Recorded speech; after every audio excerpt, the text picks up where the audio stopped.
Good morning, and welcome to your October Public Employees Benefits Board meeting. Is my audio coming through clearly? Kimberly, I might Yes. be. Thank you.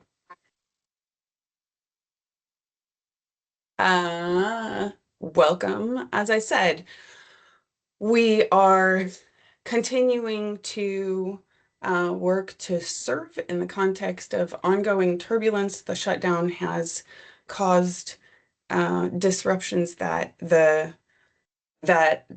your state public employees are working pretty hard to mitigate in our state and continuing to try to support our communities even through the turbulence that comes from the federal level and is filtering through our different agencies and communities. So thank you for participating with us today. Let's do a quick roll call here. Siobhan Martin, are you with us? I am here. Good morning. Good morning, Siobhan. Greg Clauser, are you with us this morning? Good morning. Good morning. Cheeky Flowers, are you with us? Good morning, I'm here. Morning, Cheeky. Kimberly Hendricks, I see that you are here. Good morning. Good morning. Sean Parkman, are you with us this morning? I'm here. Good morning, Sean. Emily Wong, are you with us this morning? Yes, I'm here. Good morning, Emily. Good morning. Andrea Foltz, have you been able to come back? I am back. Good morning. Welcome back. And do we have Rep. Rob Nose with us this morning? Yep, I'm here. Just till noon.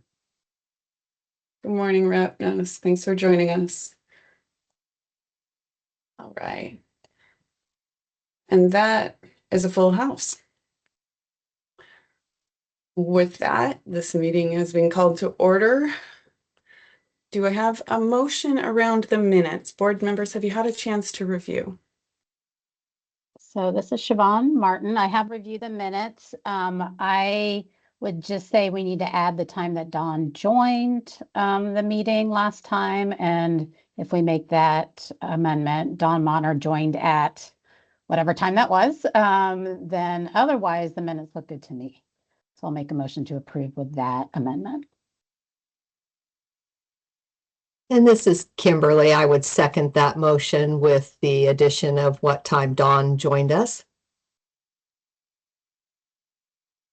Thank you. All in favor, say aye. Aye. Aye. Aye. I vote yes. Thank you. Any opposed? And any abstentions? Hearing none, your minutes are approved. And we can go ahead and move to the first item on our agenda. We are going to be reviewing our dental plans. Dental plans are a place in which we've gotten a lot of feedback and had some really good questions being answered. And I'm glad that our plans are with us to help talk about how they are going to address those issues, particularly of access, but also preventive care and diversity are on the agenda for today. So Mercer team, who is going to go ahead and open for you, please? Hi, Don. This is Andrew. I can kick it off. Thank you. Sure. Good morning, everyone. I'll just make a couple of comments, just sort of setting the stage for these next three dental carrier presentations, which will make up the first part of this month's board meeting. Like Don mentioned, the focus today is around dental access, and access in sort of the broadest sense of the word.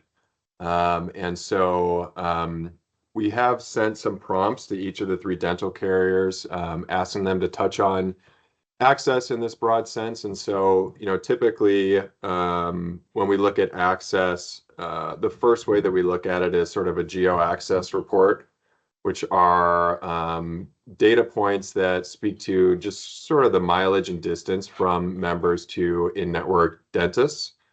Those are useful reports, but it sort of doesn't speak to the entire picture.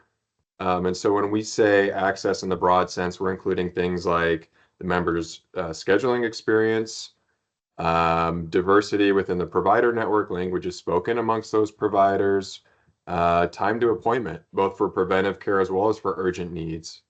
And so that's really the focus today, is to go beyond these sort of standard mileage and distance standards and talk about access in a broader and more meaningful way. And so something to keep in mind as we're going through these carrier presentations, the carriers do have different delivery models. And so Kaiser and Willamette Dental, they have staff models. And so they have their proprietary owned clinics, and that's how they serve PEBB members, as opposed to Delta Dental, which has an open access PPO style network, where they're going out and contracting with independent providers in the community. And so I just call that out because the different delivery models can lead to different dynamics around access. And so just something to keep in mind as you're thinking through questions you want to pose to these presenters as they're presenting. The final comment I'll make is that we are exploring a future analysis where we stand up a collaborative effort to determine how we can capture really meaningful access data in an ongoing way so that we can track this and be a little bit less reactive. And so I just wanted to add that as a little bit of a teaser to say there's more to come on this topic. But hopefully today's carrier presentations will give us a good foundation with regards to access as it stands today, what data is available today, and it'll serve hopefully as a launching point for that future analysis. And so you'll hear more about that in the coming months, but just wanted to give that a quick plug here since we're talking about this topic.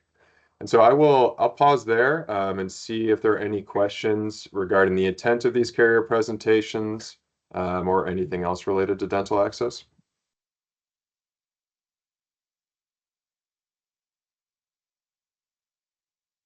Okay, I'm not seeing any. So I think that Delta Dental is our first carrier presenter, and so I will hand it off to Delta.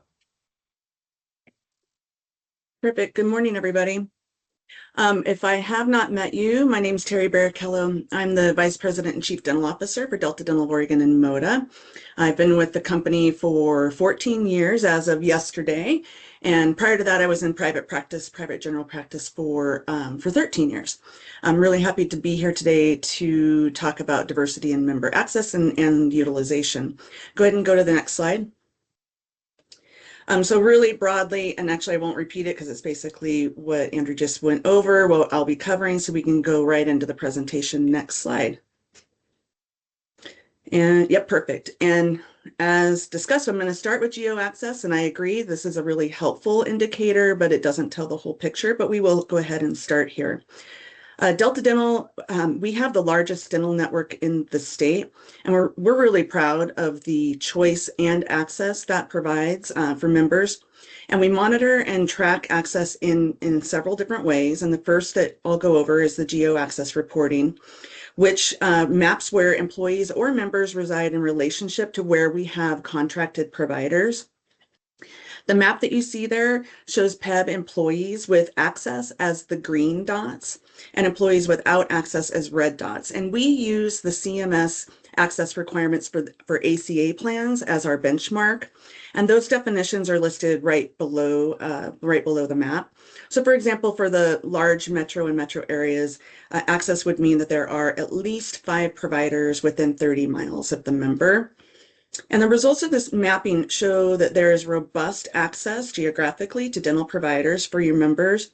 PEB is on an active PPO plan design, which means members get the best discounts and their benefits go further when they see a PPO provider. And out of the just under 23,000 employees that this is representing, only 19 don't meet the CMS standard for access to a PPO dentist.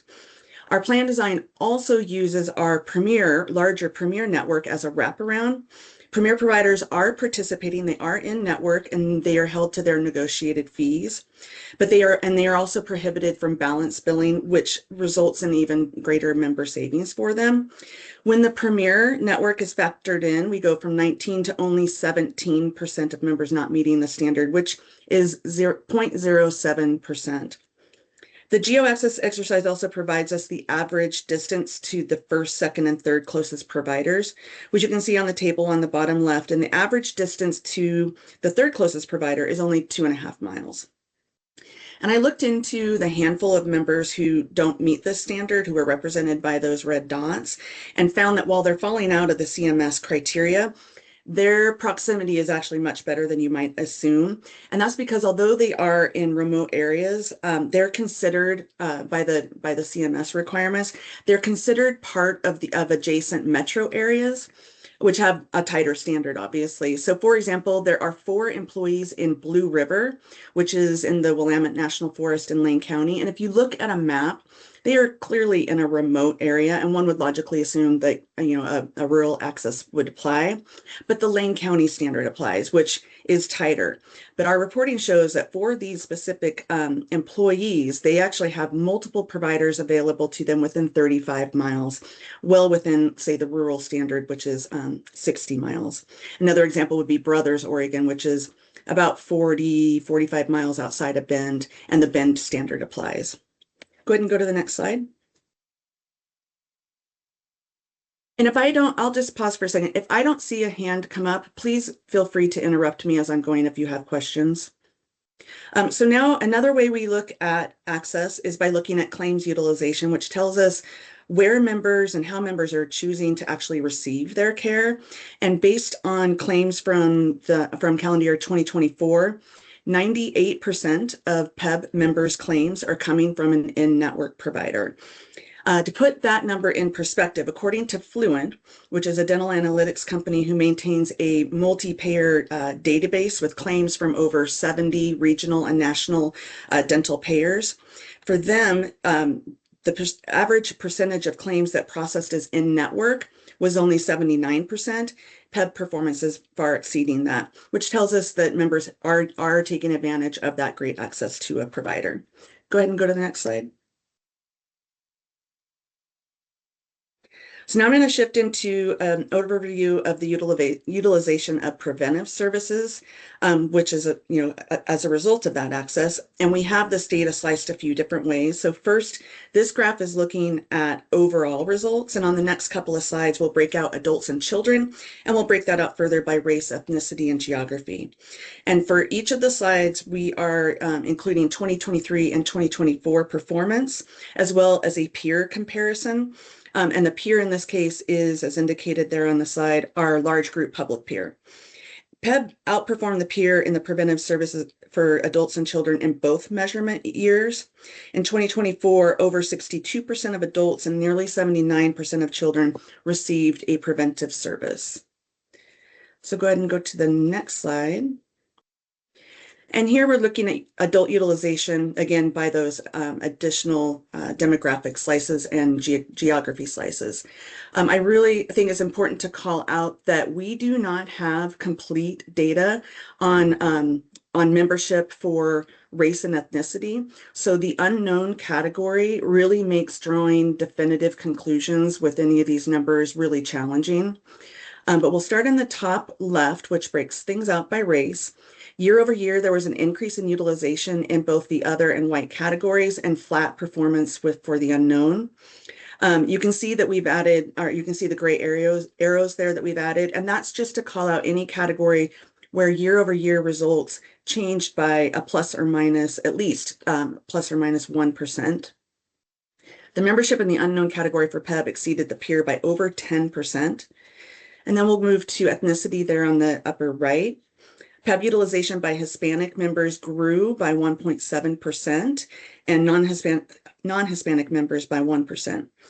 There does appear to be a gap for non-Hispanic and Hispanic utilization, but the numbers again in that unknown category call into question the credibility of that gap.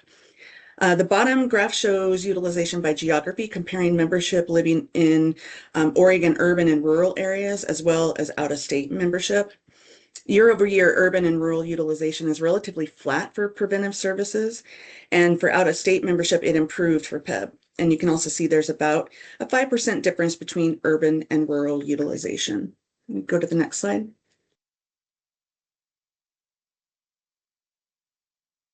Next slide. There we go. Sorry. Thank you. And here we'll do the same thing for children. Again, upper left, nearly 2% more PEB children in the other race category received services in 24 than 23. Utilization by children identified as white is flat. PEB results are better than the peer for children in the other category and for whose race is unknown. Moving to ethnicity, the results for the peer comparison in PEB by children identified as non-Hispanic is comparable, around 80%. PEB improved in this category in 2024 by about 1%, and otherwise the utilization is really stable, but really robust utilization. Children are a huge percentage of kids are receiving their preventive services. And then geography at the bottom, again, rural and out of state are compared, and like we saw with the adults, there's a gap between the rural and urban utilization, and PEB again outperforms the public peer in each category. Go ahead and go to the next slide. So this slide is showing the acuity level of the services PEB members are receiving. So the green box on the left shows a percentage of members who only received preventive services at their dental visits. They did not have any other or any restorative or surgical treatments in that year. And 42% of your members fall in this category.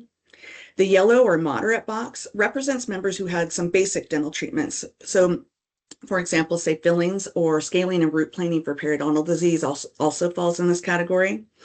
And then in the light yellow box below, we break out the number of members who fall in this category, but who also received preventive services, because that's what we really want to impress upon membership, the importance of always getting your prevention.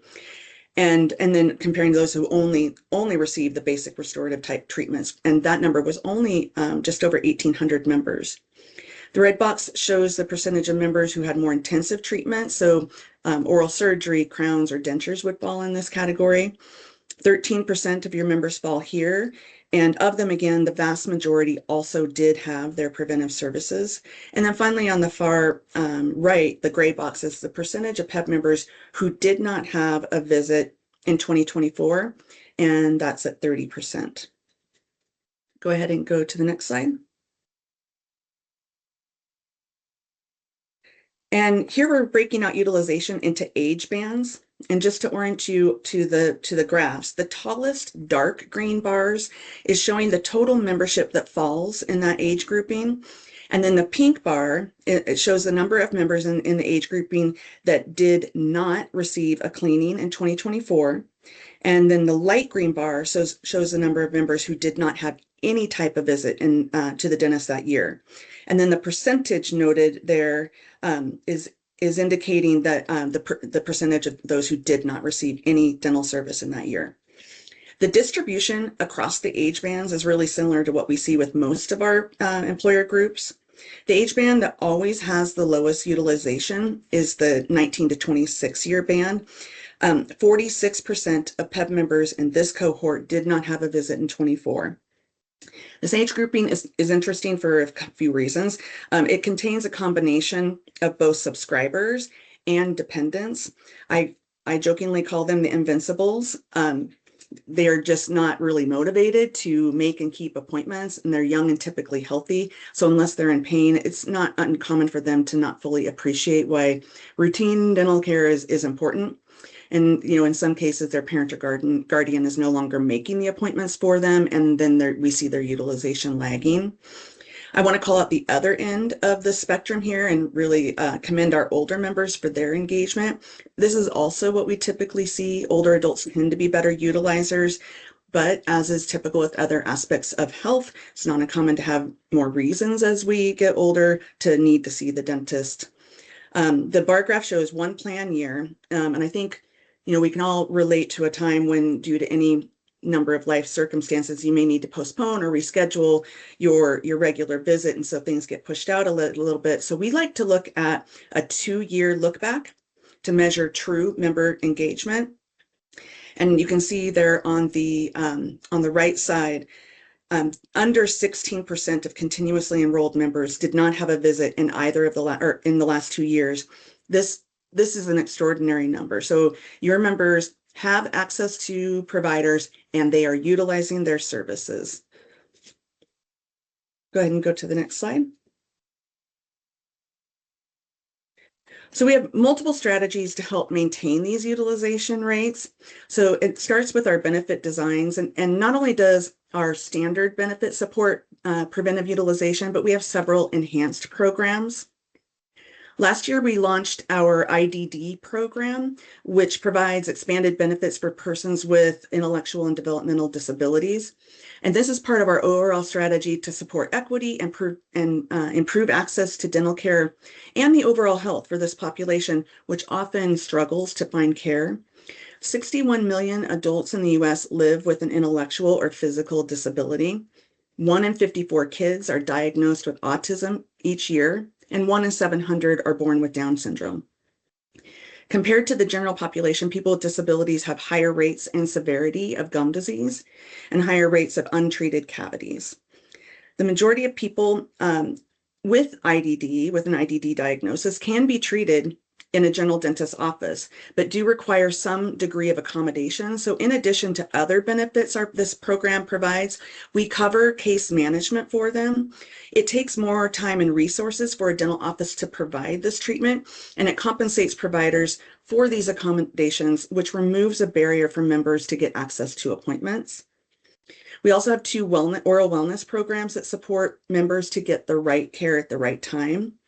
Our Health Through Oral Wellness program gives members at high and moderate risk of dental disease, gum disease, cavities, and oral cancer coverage for additional preventive services. And our Oral Health Total Health program allows additional cleanings for members who are pregnant or who have diabetes. And then finally, I'm really proud to share that we have partnered with teledentistry.com to provide 24/7 access to a dentist effective January 1. Members can have virtual appointments when it's convenient for them, and when or if follow-up care is needed, they'll be connected to an in-network dentist for definitive treatment. And I'm really excited to see the impact this might make for some of our rural members who may, like geographically, especially wintertime, if they're not able to travel far, they would be able to have access to a virtual appointment. Okay, let's go ahead and go to the next slide. And the next one, thank you. So in looking at the diversity of our network, we have had an ongoing project for a couple years, maybe even 3 years now, to try to collect the demographic data of our contracted dentists. And I'm disappointed to report that we're really struggling to get them to respond. So what I have provided here on this slide is a snapshot of what we do have back. So you can see we have just over 2,400 unique dentists who are contracted in these networks. And we've had 309 responses, which is right around 13% of our network. 195 of them have indicated what their demographic might be. And then 114 have specifically indicated they prefer not to say. And in talking internally, this appears to be mirroring kind of the experience that we've seen on the medical side too. Go ahead and go to the next slide. So in the absence of robust information about our network specifically, but because our network represents about 90% of all the dentists in the state of Oregon, I thought it would be helpful to look at what the demographics of Oregon dentists are. This data is from the American Dental Association's Health Policy Institute. and again represents the entire dentist population in Oregon, so not just ADA members and not just specific to our network. And it's comparing the percentage of dentists by race and ethnicity to that of the population in Oregon. And I think we can all agree that ideally we would want to see the dentist demographic makeup mirror the population that it's serving.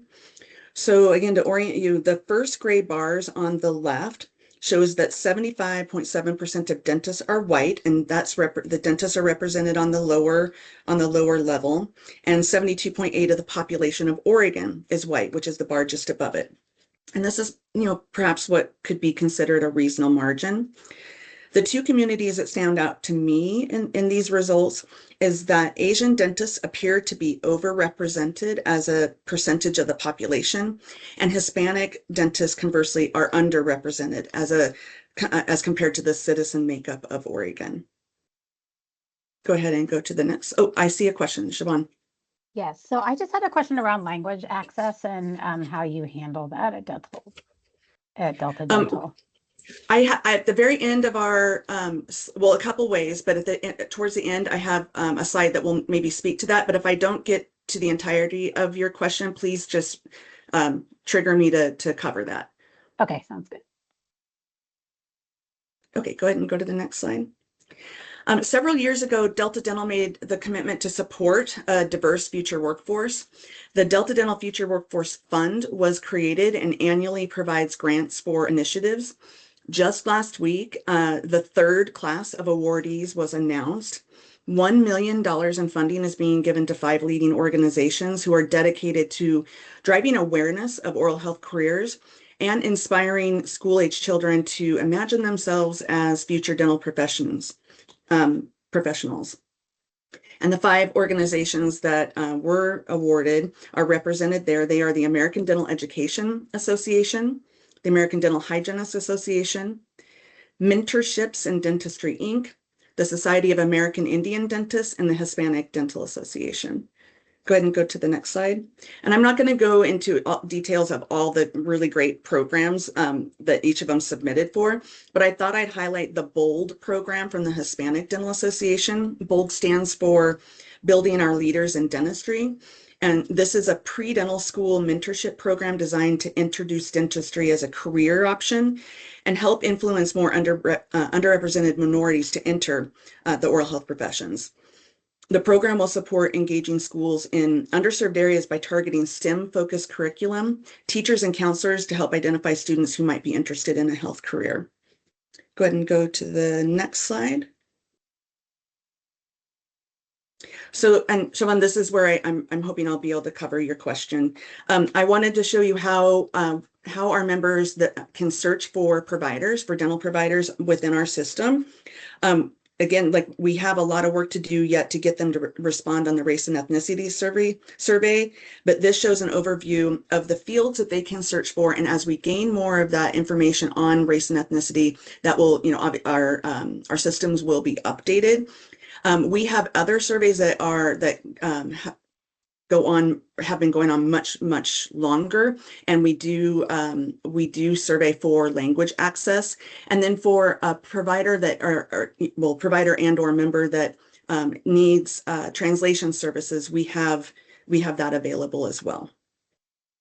So you can see you can search by gender identity, preferred pronouns, ages, ADA accessibilities, and if bilingual staff is available.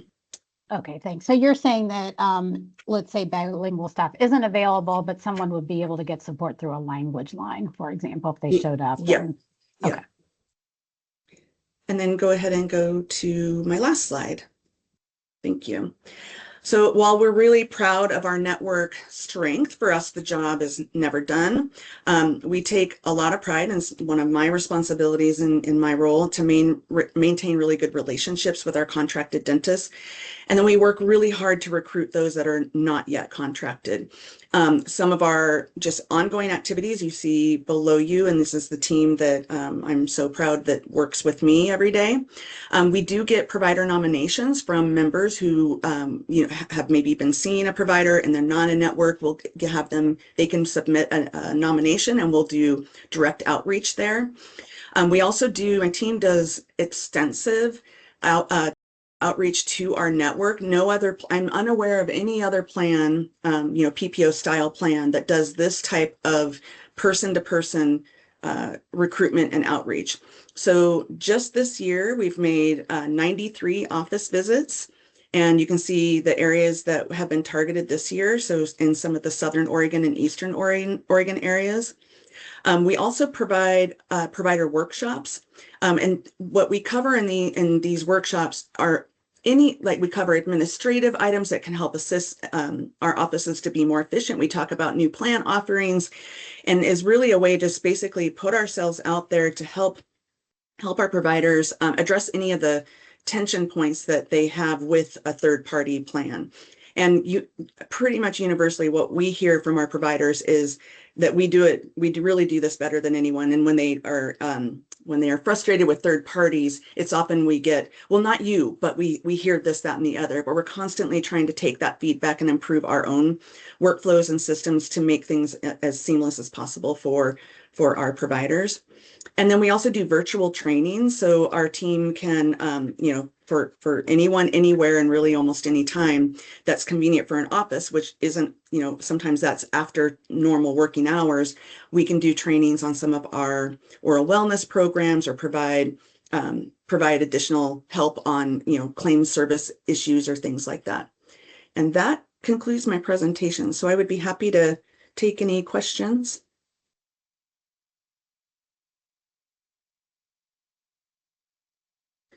Hi, Emily.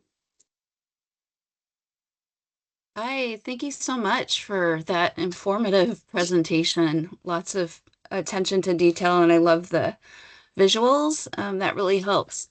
And I just had two little questions about like that BOLD program that you talked about Yep. with building the Latino workforce, dental workforce.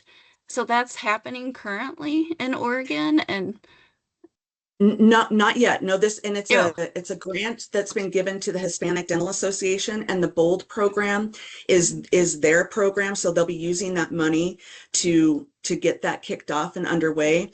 And I don't know the specifics of which areas that will be focused, but as part of the Delta Dental System, this is a national grant. So I can't say for sure if it will have, if like in Oregon, if the chapter here will have access to part of their program there. okay, got it. And then with your data points in terms of Asian being overrepresented, is that national data or local to Oregon? Great question. That Yeah, is specific to Oregon. So that is the okay. number of Oregon dentists who the ADA has really good demographic data on all dentists, again, not just their members, and they are able to provide that breakout by state. So that's Okay. the information that I was using. Okay, so a follow-up with that, because I used to serve as the first Asian American health coordinator in another state in Minnesota many years Mhm. ago. But what we had learned is even though we had a lot of Asian dentists, they weren't always serving Asian patients.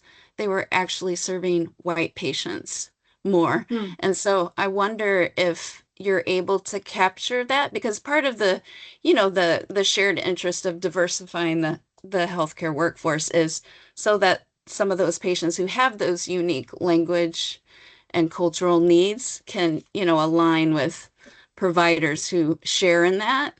So that was just interesting to me to see that a lot of the Asian dentists were actually serving white patients, not Asian patients.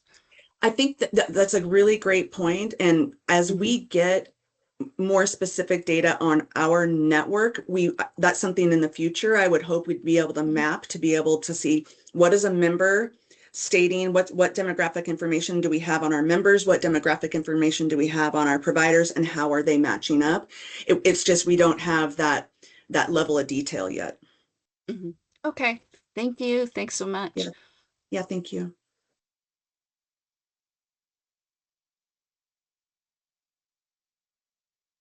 Awesome. Well, thank you, everybody. Appreciate your time and attention.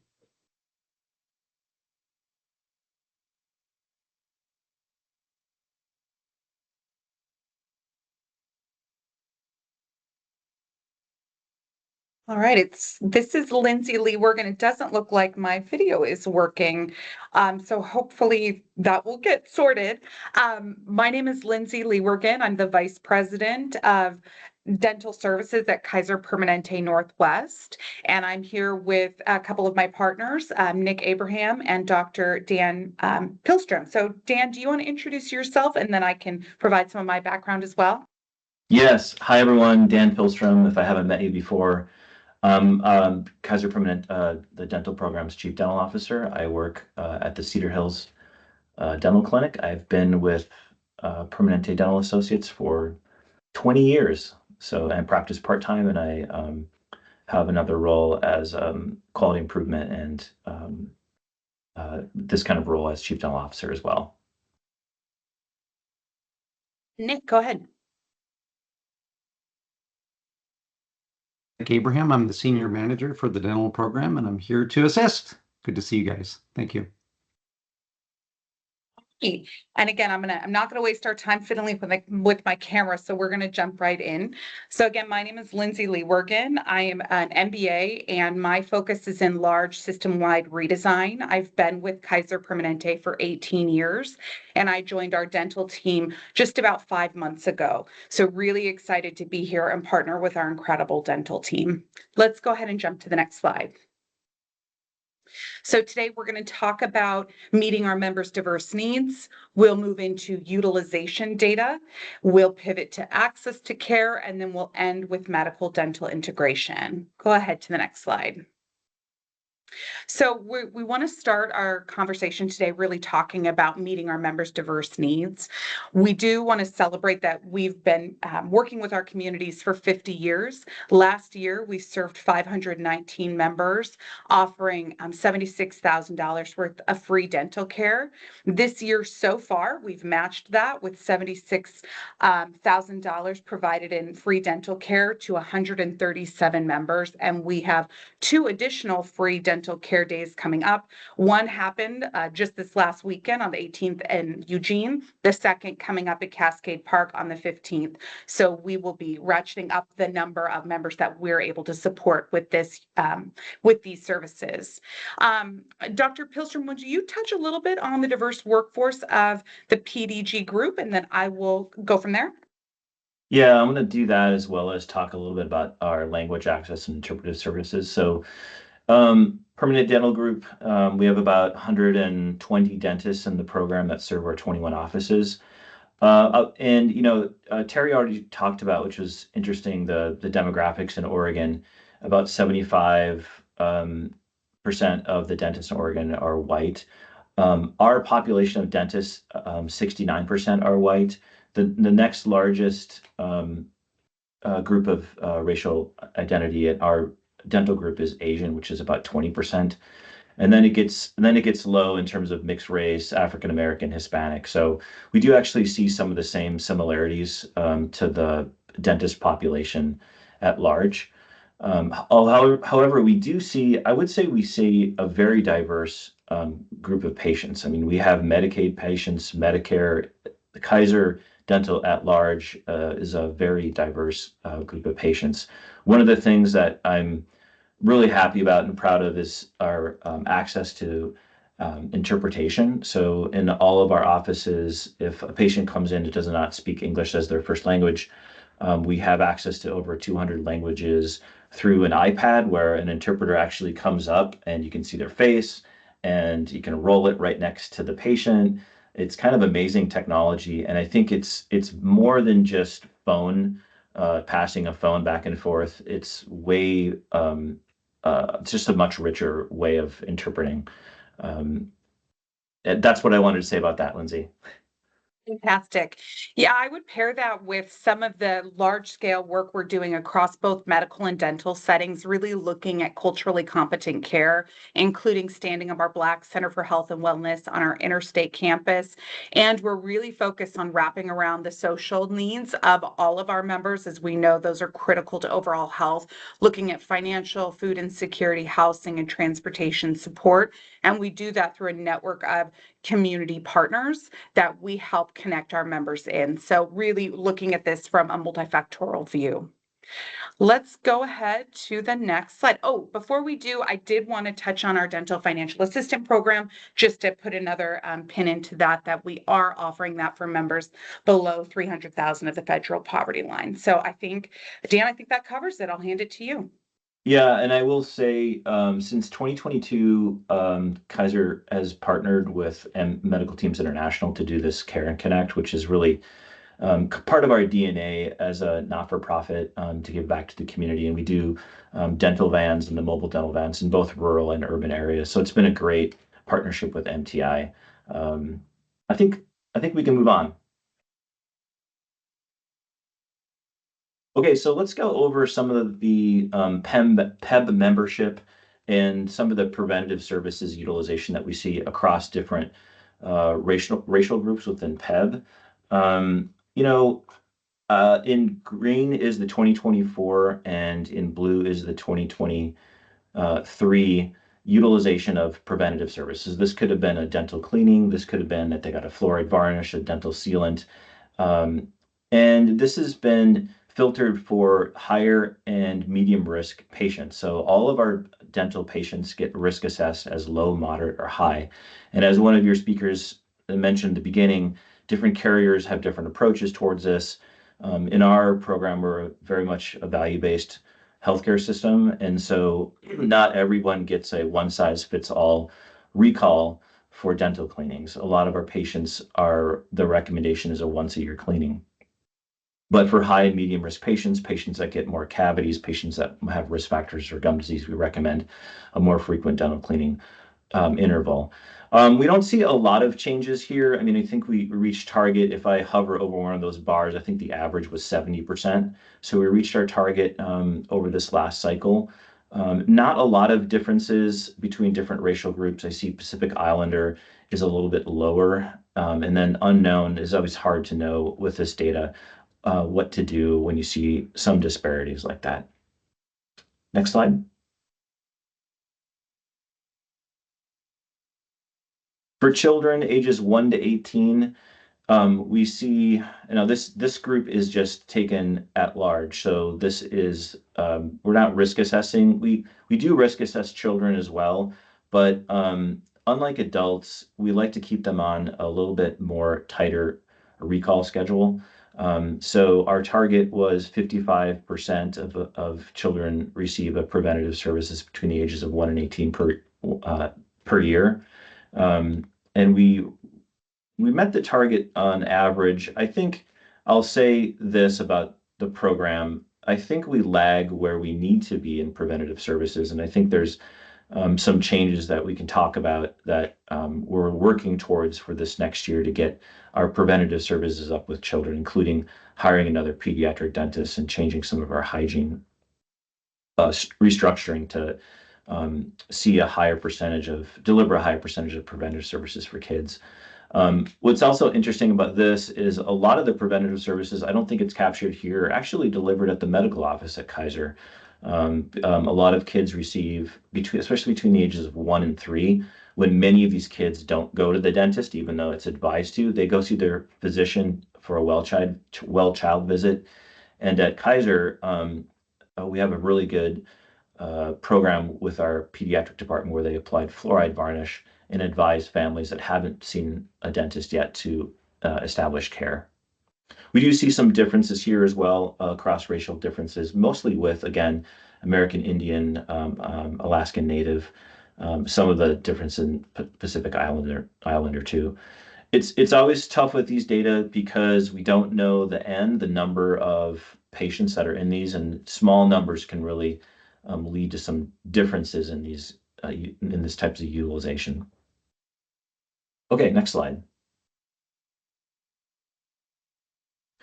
This measures, about 85% of PEBB dental members, KP dental members who are PEBB have KP medical. So one of the things that we can do, and we'll talk a little bit more later, is we can integrate the care and offer reminders, screenings, care gap closure in our dental office. And this is a program where this just measures that care gap use of a support tool that measured whether the clinical team viewed the care gap reminder and printed it out and gave it to the patient. We don't see much changes over year because it's kind of a system that happens in the background. It's a system that's going to be changing as our electronic health record evolves.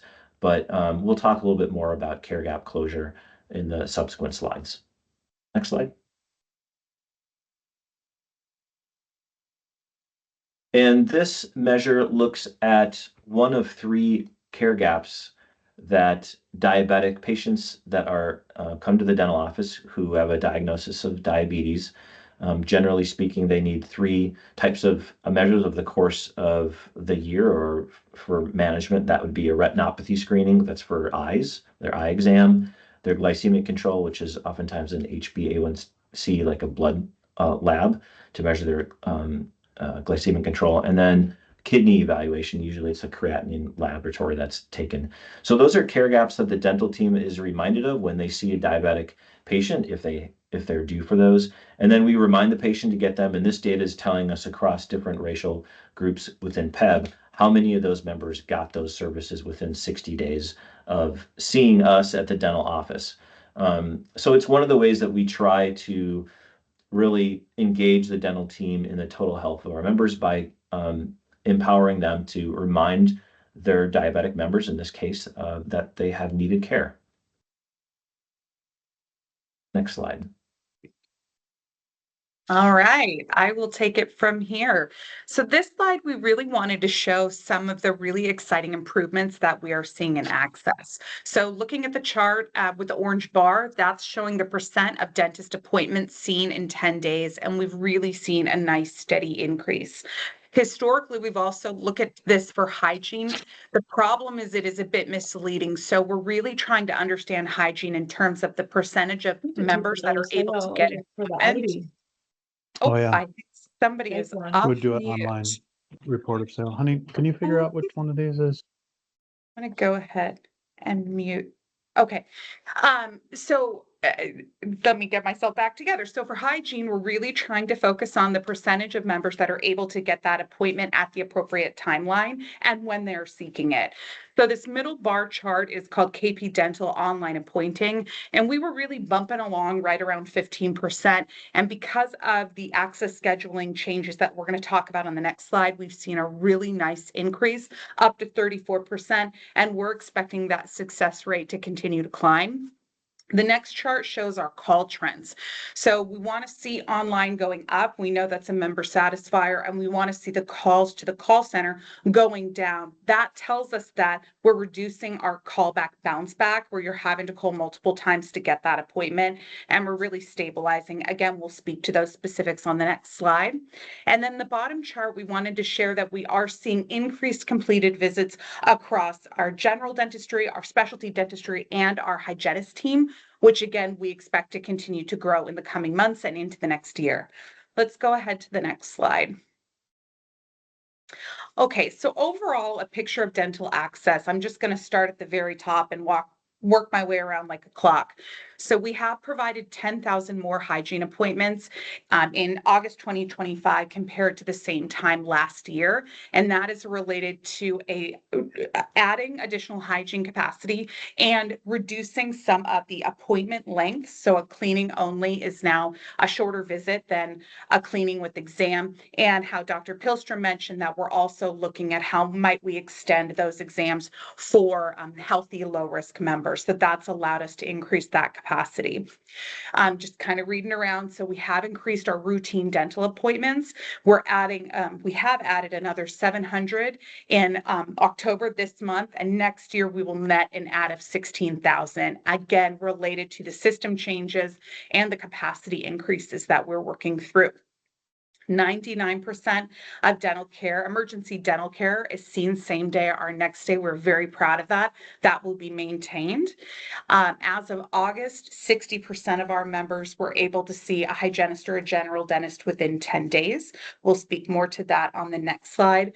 And then again, just putting a plug out there that this year we have added one additional hygienist above budget to Salem, one more to Hillsborough. We just freed up some additional dollars, so we will be adding one more this year, and then we'll be adding another 2 next year. So 5 hygienists add total at this point above our current capacity, and of course, maintaining the assistant ratio for our dentists and our hygienists. So really working on improving our systems and increasing our capacity. Let's go ahead to the next slide. So this slide is busy, and I will just hit the highlights. So what have we been doing to fix our scheduling systems to increase flexibility? So the first thing that we've done is we are adding appointments. We have added 1,400 60-minute appointments per month. That is live right now, and that will be maintained month over month. For our 40-minute cleaning only appointments, we have increased the number of members that qualify for those appointments. And we've reduced the build slightly to make sure we have enough 40-minute appointments to meet the demand, but we're not overbuilding it, driving to unused appointment capacity. That's how we're able to get additional 60 minutes, by really working on that rebalance and again, expanding who qualifies. We've redesigned our appointment slot times. So this is really matching our dentist schedules with our hygienist schedules and making sure that we're getting as many appointments as possible to meet that member demand. We have extended the release. So our appointment window was between 12 to 18 weeks. Now it is consistently at 18 weeks, which is 4.5 months. We are beginning to ideate on that 6-month opportunity. What might that look like? How can we do that reliably? So we don't have that solution today, but it is in front of us, something that we will be working towards. We've changed our transfer policy. So previously, a member was mapped to their home dental office, and our scheduling systems really didn't make it easy for a member to appoint at a different office. That is now changed. So for routine dental care, a member can go online through the call center or even direct at an office and appoint at any office. And that has been a really nice boom for member satisfaction. And then the other big piece that we are working on is optimizing our schedule interface on kp.org. While members can now appoint anywhere, we still do have some unnecessary failure points that we are actively addressing, and we are bringing out some of our EMR designers from Epic. They'll be coming in next month to do a walkthrough of everything that we've built and continue to inform how we can evolve. So a lot of good work. And I will tell you, with all of these changes in place, we've seen a 60% reduction in our formal complaints and grievances. And that's directly related to these experience improvements. So a really good start, and we have more opportunity in front of us. Let's go ahead to the next slide. And the last piece here we wanted to add, and then Dr. Pilstrom, I'm going to hand it back to you, is concierge service. So we know that there are situations where a member will call into the call. They'll fail out of the online. They'll go through the call center. We do not want to be telling members to call back and putting that navigation back on the member. So instead, the call center is sending a note to the office of the member's choice, and we're working directly with that member to get them in. So we stood up this concierge model over the summer, and we will maintain this moving forward as we're rebuilding our systems. We want to make sure that we are owning the coordination and navigation for our members, and the concierge is one step in that direction. Okay, next slide. Okay, thanks, Lindsay. So I'll just close with this. As I mentioned before, about 85% of PEBB KP dental members also have medical. And so there's some really interesting things that we can do in an integrated health system like ours. On the left-hand side, you can see the column, 2,084 flu vaccines and 792 COVID vaccines in 2024. Those are PEBB numbers, I believe. The 792, yeah. Care gaps closed. Again, this is, did a patient get medical care that was recommended to them after they had the dental visit? In some cases, we have nurses that are embedded in the office, and they will take a blood lab or give a vaccine right there, like at my office, Cedar Hills. But for PEBB, 7,874 care gaps closed, including tobacco cessation and counseling. So just it's more than just oral health and dental care. It's an integrated system, and the dental team is really part of that healthcare team. And then the care gaps closed. We talked a little bit about that. 1,656 diabetic care gaps closed among PEBB members. One of the great things about this program is just not only the medical care that's provided, but the member satisfaction, being able to get the care that those members need and make it easy. That's the key for keeping people healthy, getting them the care that they need, making it easy so that we can appropriately manage them and keep them healthy. And I think I will close with that. We're happy to take questions. Yes, Andrew. Andrew, please. Hi, thank you. Lower my hand real quick. Okay. Could we jump back to slide 4, please? I think this was the preventive utilization for adults for medium and high risk folks. I think it was slide 4. So one more, that one. Yep. And so I guess my concern with looking at the data stratified based on risk like this is that we don't know. It's potentially masking an access issue for those who are low risk. And so I guess my request would be to see this exhibit, but inclusive of the entire population. And then second part of the request would be to see the the sample size for, which I think Dr. Hillstrom, you might have said wasn't available, but just for this exhibit with high and medium risk folks, could we get the sample size as a follow-up as well? Yes, we can look at this however way you want to, because we can slice and dice it, the whole population. Yes. Okay, thank you. Siobhan?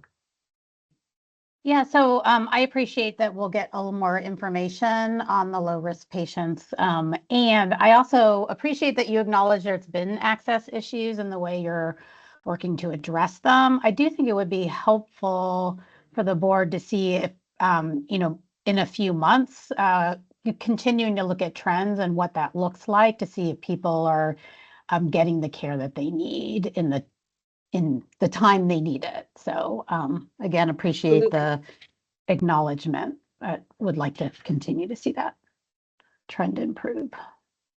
Absolutely. Emily. Yeah, thank you so much for all the data and visuals. I actually had a follow-up question for the diabetic care gap closure rate slide. I think that's slide 7. Yeah, I appreciate you breaking that down by race. And yeah, so I was just curious with the American Indian or Alaska Native. I'm sorry, I can't see like the numbers real clear, but like when you see that type of a gap, could you remind me like what's the next step? Like using this information to inform like actions and closing that gap with American Indian, Alaska Native? Like, do you look at a geographic spread of these folks, for example, or? Yeah, so on that one, you'll notice some of them have ISS, which means insufficient sample size. It could be that we have 5 have members that are like that. So in 2023, there wasn't even enough to measure it. And I'm not a actuarial or statistician to know what that exactly means, like how that number is. But what you bring up is like the $1 million question around health equity. Like, how do you reach out to people, different groups of people that are accessing differently, and what are those barriers? I mean, I think our general approach, again, is to make sure we have access to language, access to a diverse workforce, and then make it easy in terms of reminders to everyone, like how to get the care and the follow-up. We have, in the past, and I know in medical, I think they do look at specific care gaps with different racial and ethnic groups. We haven't done that in dental. I think they look at, among African American populations and Hispanic populations, hypertension or maybe diabetes control. I'm not quite sure. It's a little bit we haven't gotten there in dental in terms of the dental metrics like preventative services. And luckily we don't see as big of gaps there. But there are these differences, and it's a challenge to think through how best to bring in different groups of people better. Not sure I know the answer. Okay. It just seems like you might, I think I heard earlier the Black African American Center of Excellence, or, in Kaiser, like, it might be interesting to explore that kind of a thing, Yeah. with different groups. And Mhm. then, Yeah. and for sure, like NARA, Native American Rehabilitation Association, or NAYA, Native American Youth and Family Center, like, these two groups in Oregon, or even our OHA, we have a tribal director and tribal affairs, and the CCOs, the coordinated care organizations, have tribal liaisons. So I'm assuming that there's, folks that would be able to help inform next steps. Yeah, I love that idea. I would also share, for the sake of time, we moved very quickly. We do Black Center for Health and Wellness is one arm. We also have multiple Salud modules really targeting creating targeted support for our Hispanic population. We have groups that are looking at neurodivergent members, particularly in pediatrics. We have groups we're standing up to really understand the Asian population and the differences and nuances within that group. So I love this upgrade that you're bringing forward, and I will absolutely share it with our diversity and equity teams to figure out how we might continue to evolve our efforts. Okay, thank you. Thanks.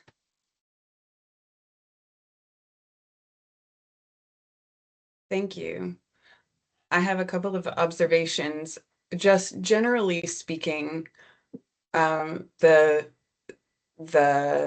numbers, rates are useful, but rates with absolute numbers and the ratios with a good denominator are helpful for context as well as trends whenever that's reasonable. And I'll just put that out as a generalized request for all of our presenters over time. That helps us it helps us orient ourselves to the populations that we're working with. And the other thing I wanted to acknowledge here is I see a lot of work happening toward access. And I'm glad to see it. Access has been a real challenge for dental here. And so I look forward to seeing how that plays out, and the work and investment that that Kaiser is making in improving access, easing scheduling, easing access across sites. And I like the focus on integrating. It's one of the strong suits of Kaiser and the Kaiser system, and I like to see that that's being activated in ways that actually impact member health and member outcomes. So thank you for bringing that forward in this presentation. Thank you for your presentation and for this Absolutely. work. Thank you. Thank you.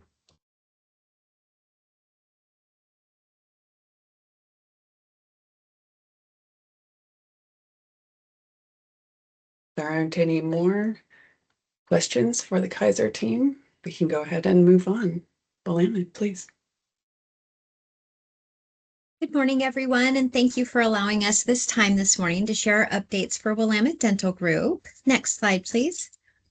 For our time together, I'll quickly introduce our team of presenters, and then we will cover preventive care, access, provider diversity, and then open it up for any questions. Next slide, please. My name is Christine Winnicky, and I'm the new account manager for the PEBB and OEB accounts, and look forward to working with everyone. Our first presenter will be Dr. Mark Chambers, who is our Director of Clinical Operations, and then Chris Holgerson, our Senior Vice President of Human Resources, will wrap up the presentation with a discussion on member and provider diversity. And at this time, I'll go ahead and hand it over to Dr. Chambers. Excellent. Well, I appreciate you guys taking time to meet with us today and to talk about efforts we're making to provide an exceptional patient experience for PEB employees. I want to first share this slide. As we look at this graph here, you'll see that we have patients broken down by risk level. And really, this is the foundation of providing appropriate and effective evidence-based preventative care to patients. And in doing so, when we can determine the risk level of the patient, we can target interventions to those patients that need it the most, and they're going to benefit the most from it. One of the things I find really interesting about these numbers right here is you look at the percentage of preventative care procedures that each of these risk groups received over the last 12 months.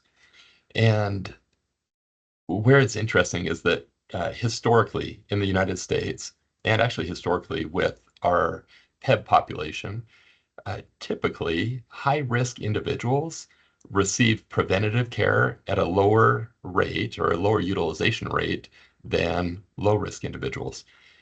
In part, that's compliance by the patient's willingness to come in. It also could be, barriers to care, that keep them from coming in. And yet those high risk, that high risk population needs those interventions more than any other group to be able to stay healthy. And so I'm proud of Willamette. One thing that they've really done well is that if you look at PEB employees, currently 99.5% of PEB employees have received not only a caries risk assessment, or essentially a cavity risk assessment, but also a periodontal or a gum tissue risk assessment at their last cleaning appointment. And once we determine those risk levels, we have really worked hard as an organization to target and do outreach to the high risk and moderate risk patients to get them to come in more frequently. On the next slide, you'll see one of the things that will help us be effective in doing this is education. And one of the ways we educate our patients is by doing a personalized dental care plan. So for example, this patient came in on October 15th, they saw the doctor, they had 4 cavities. Obviously they're high risk for cavities. They're more susceptible to cavities and consequently need more intervention. This patient was scheduled to return back to have that treatment done. They were scheduled for a 6-month recall with fluoride treatment and appropriate sealants. They were there's discussion about diet modification and oral hygiene instruction to keep this patient healthy. And with that, we also prescribed a 5,000 part per million prescription toothpaste. The research shows that if you make a transition from an over-the-counter toothpaste to a 5,000 part per million toothpaste, we'll get a 40% reduction in cavities in adults and a 42% reduction in cavities in adolescent and teenagers. And the great thing is that the patients can actually pick up those prescriptions in the office, and they're able to get those prescriptions at cost for what we buy them for. And the goal in doing so is to kind of remove 2 barriers. The first barrier is the cost standpoint, right? They can get it for a cheaper cost. But the second barrier is that you look at nationwide, 27% of prescriptions are not picked up when they're sent to the pharmacy. And we found that many of the prescriptions we were sending to the pharmacy, the patients would get busy. They wouldn't and were unable to make it into the pharmacy. So by having those in the office, that removes that barrier as well. We also screen patients for blood pressure. In this particular patient, their blood pressure was slightly elevated, and the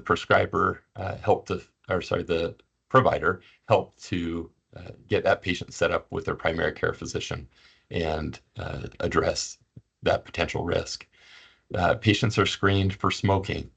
I actually had a pretty cool experience, and yesterday I had a patient that I had seen 6 months prior. When he came in, he had been smoking for years, and we had talked about smoking a lot over the years. But 6 months ago, he was ready to make the change. And so we set him up on a smoking cessation plan. We got him set up with a smoking cessation program where he could receive some of the cessation products for free. And now 6 months removed, I saw him yesterday. He had gone 4 months without smoking, and he was super excited about the change he had made in his life. And it was great to just be able to celebrate that with him. We also obviously focus on diabetes. Diabetes, the concern that we have with diabetes is not only orally, but systemically and how it affects our body.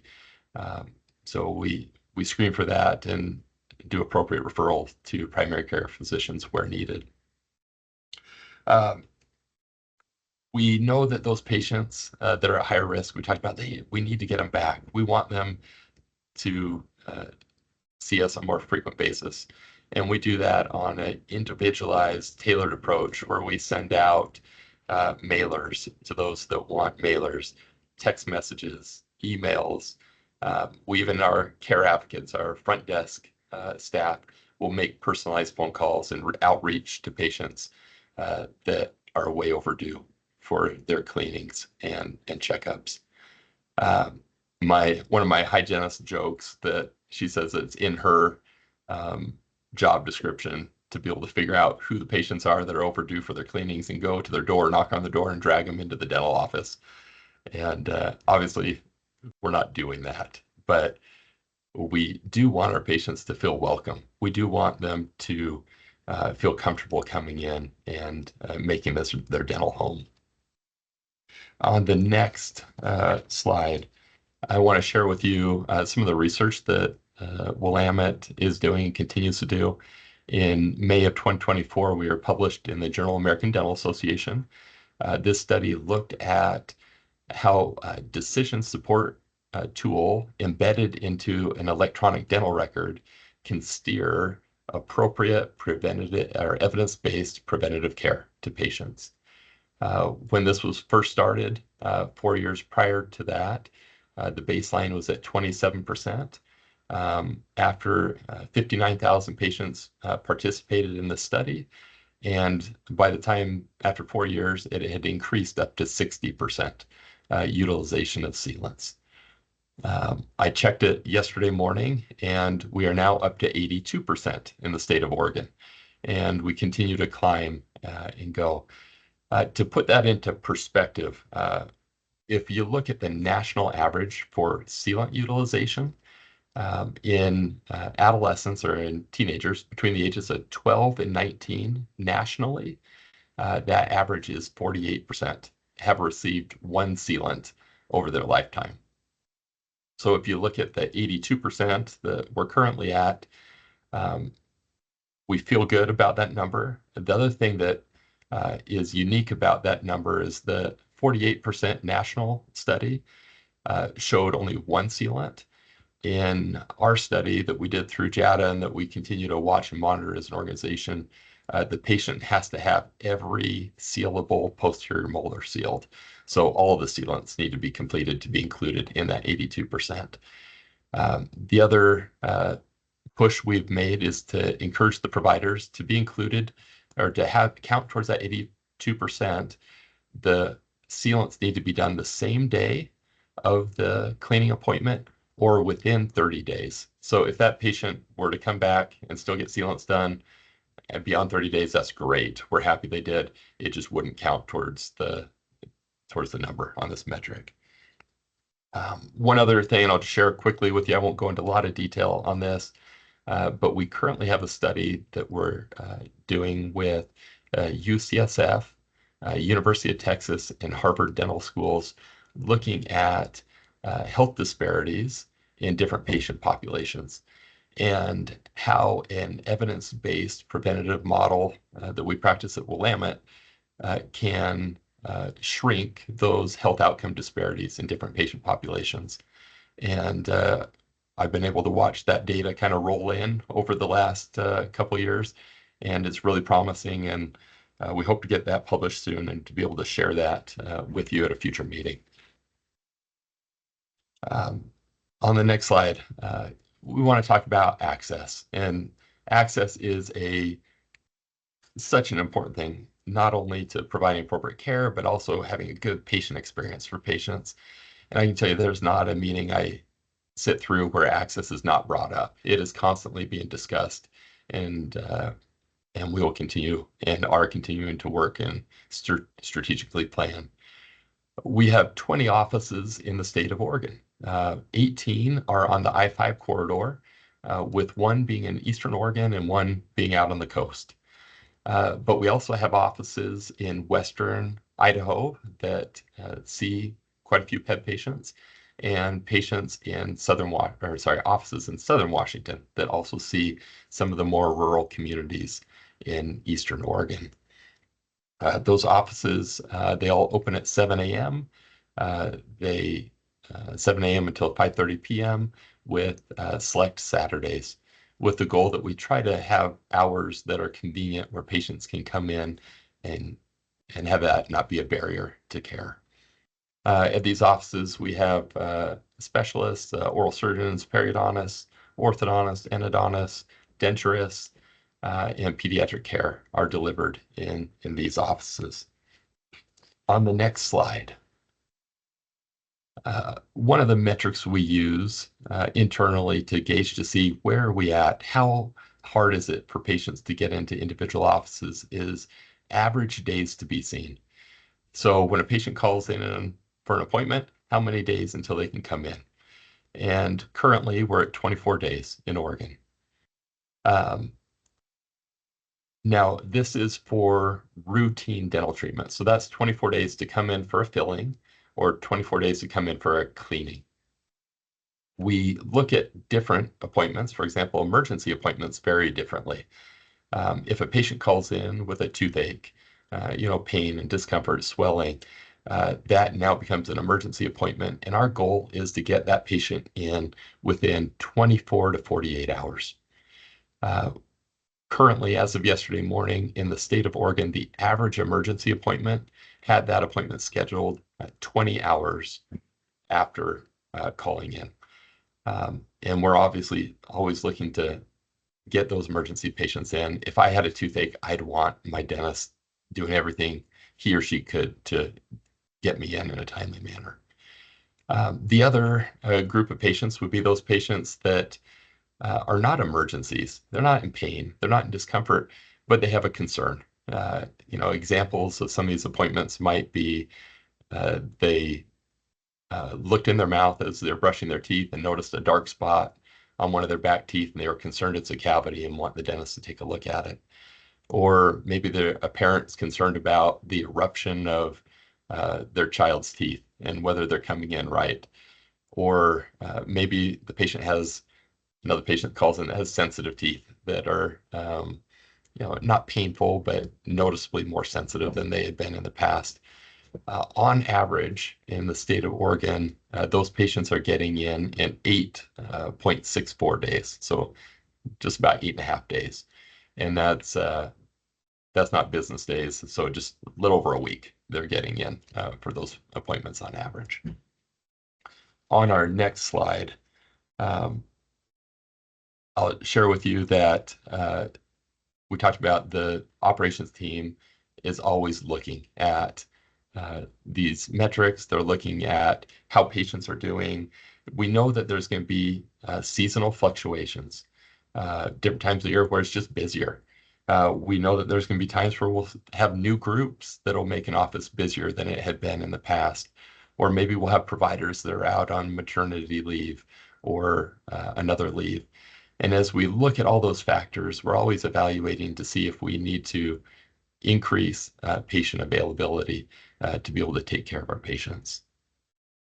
The next slide, and this is just for comparison purposes. As I shared, Oregon's currently at 24 days, state of Washington, 19 days, and Idaho is 17 days. Oregon is lagging the other two states. And yet we anticipate that, and our goal with time is that we're going to see those numbers for all three states become more similar, with Oregon decreasing the number of days to be seen for an appointment. The next slide, we talked about how important it is that our patients are happy. we want patients comfortable coming in, having great experiences, be able to tell their friends and be able to feel comfortable coming back in. This is over the last 18 months. We use a third-party patient satisfaction survey that is sent out, and NRC Health sends out that survey to patients after they come in for their dental appointments. You can see over the last 18 months, we've trended up 1%. And this particular question asked the patient on a scale of 1 to 10, 1 being really not happy, and 10 being they love us, we're the best, you know, to rate their experience at Willamette. And you can see on average, as of the third quarter of 2025, we're averaging 9.21 out of 10.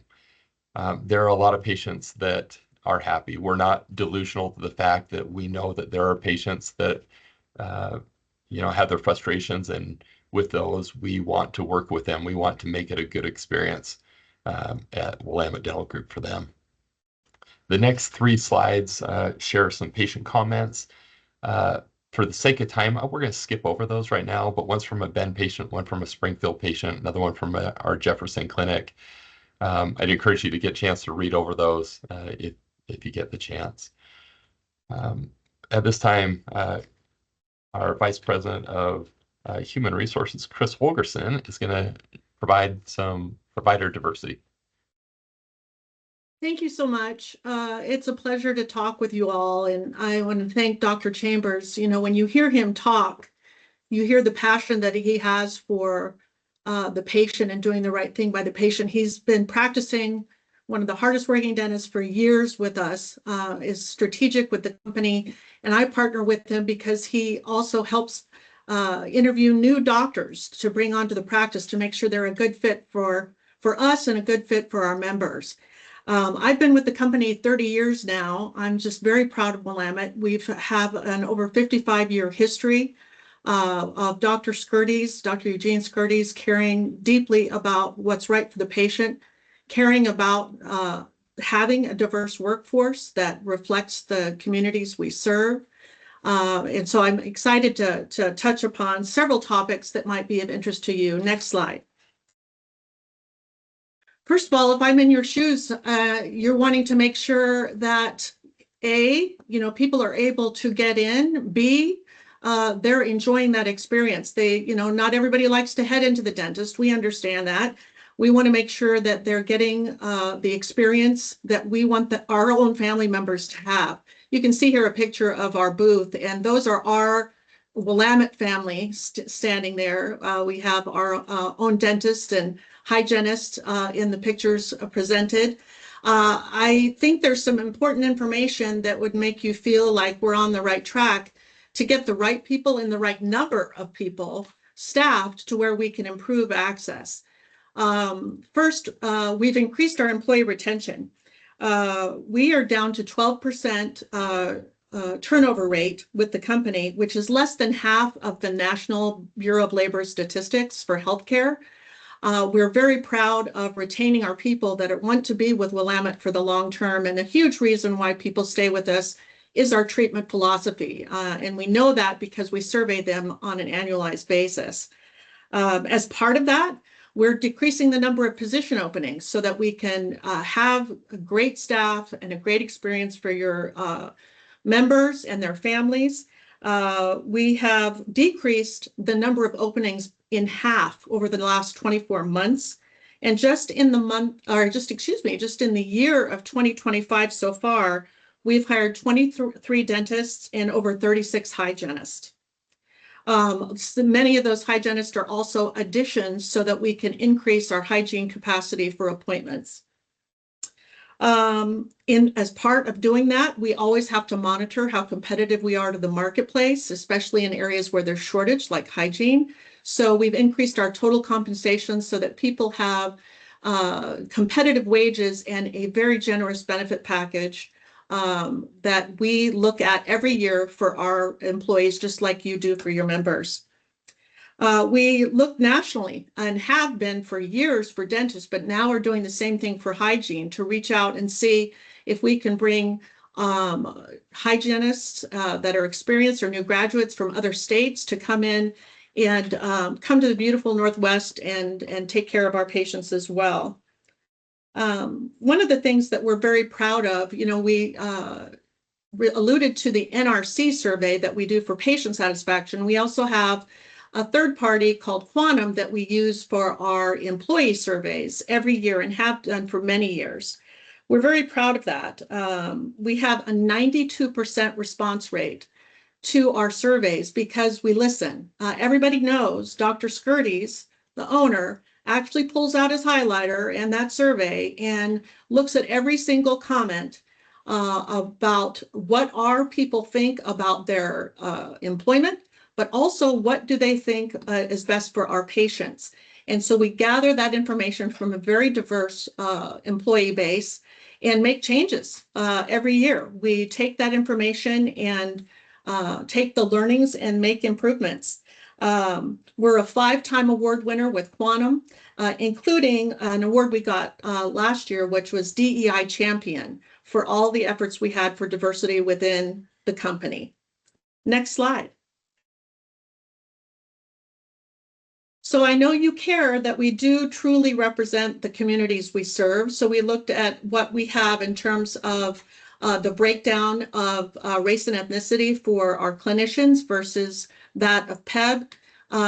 You know, it's a little hard to read, but when you see this and can review afterwards, you'll see that we definitely are representative of the communities in each of the racial and ethnic job groups or work groups. And that's for our whole dental team, which includes doctors, hygienists, and dental assistants. Next slide. We wanted to give you a brief view too of just male-female ratio. When you look at this, you're thinking, my goodness, okay, we definitely have a high percentage of female employed in Willamette Dental. And that is true, but also indicative for the dental health community statistically for the state and on national levels. Next page. You know, I spoke about being a DEI champion with Quantum, which is a nationally renowned survey tool. We were excited about that because we really put a lot of time and effort into that. We don't just put our core values on the wall and have that be corporate speak. We actually care about the values that include being appreciative of the diverse workplace that we have and making sure that our patients are feeling safe and patients are feeling well taken care of and can relate to the people that are providing their treatment. Just so you know, we provide annual cultural sensitivity training. We've added trauma-informed care resources and health equity onboarding for our new dentists and management teams. We have 9 diverse inclusion networks, 2 of which you see pictured here. These are our recent events, community outreach with our Freedom Group and our Pride Group. And we're very excited that we received the Equality 100 Award, which is for leadership in supporting the LGBTQ communities. Next page.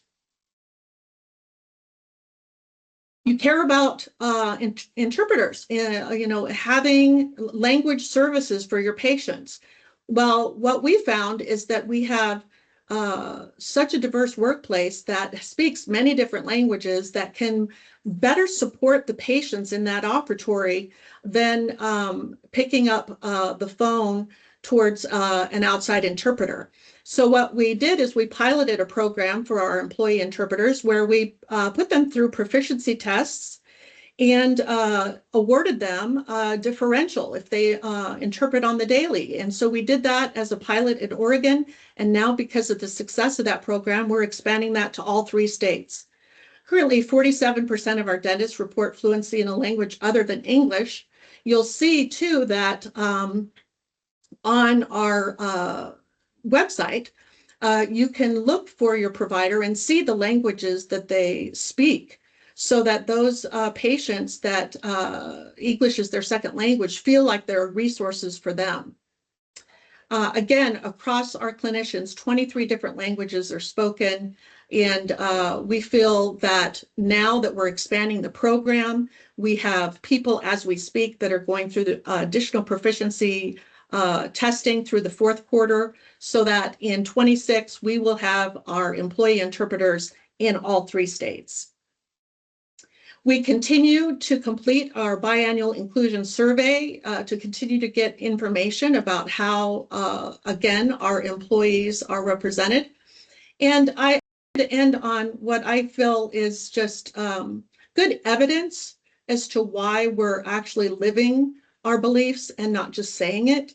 And that is that in our employee survey, we received a 90% favorable diversity score to the question that says, workforce diversity is valued at our organization. This is 10% higher than the national average for this score.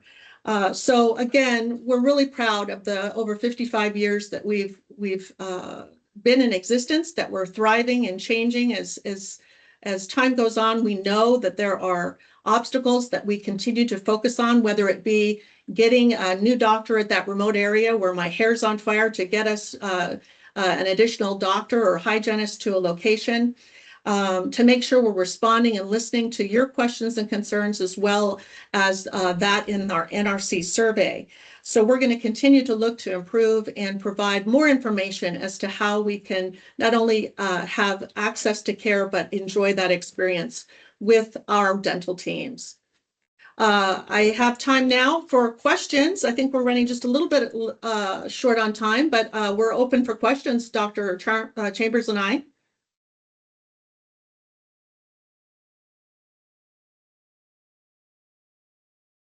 Thank you for Okay, that well, presentation. Yes. Do we have any questions? Thank you. I appreciate the observation about the fluency of the clinicians in other languages and how many languages are represented. Raises the question of how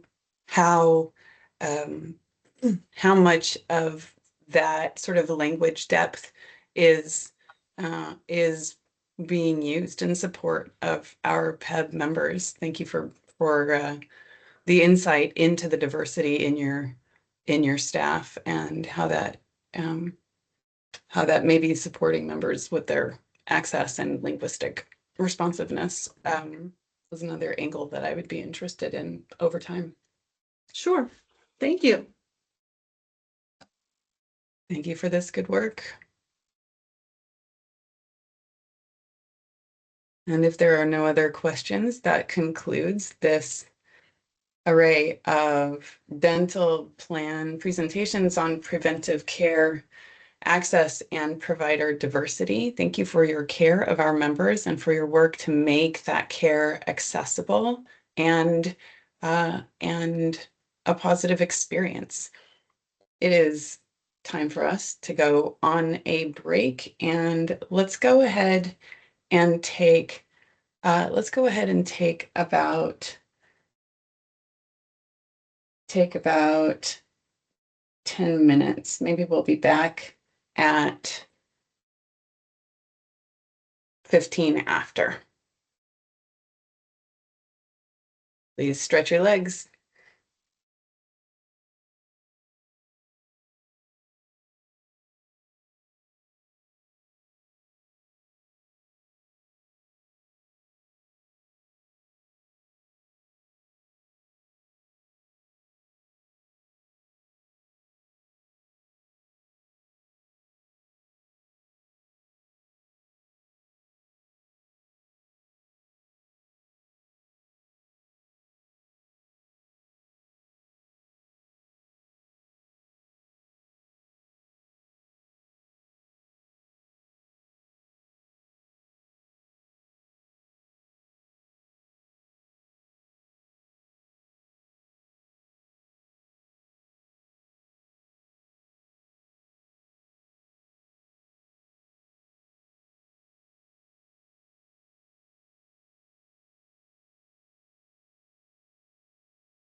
to my phone, so I'll be traveling, so I won't have my camera on. Kimberly. Thanks, Kimberly.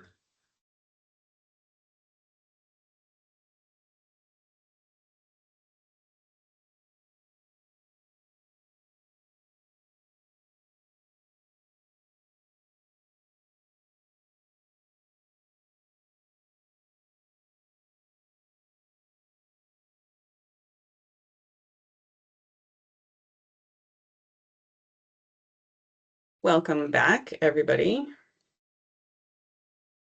Sorry, I had a technical glitch there. At this point, we are board members. May I see that you are back?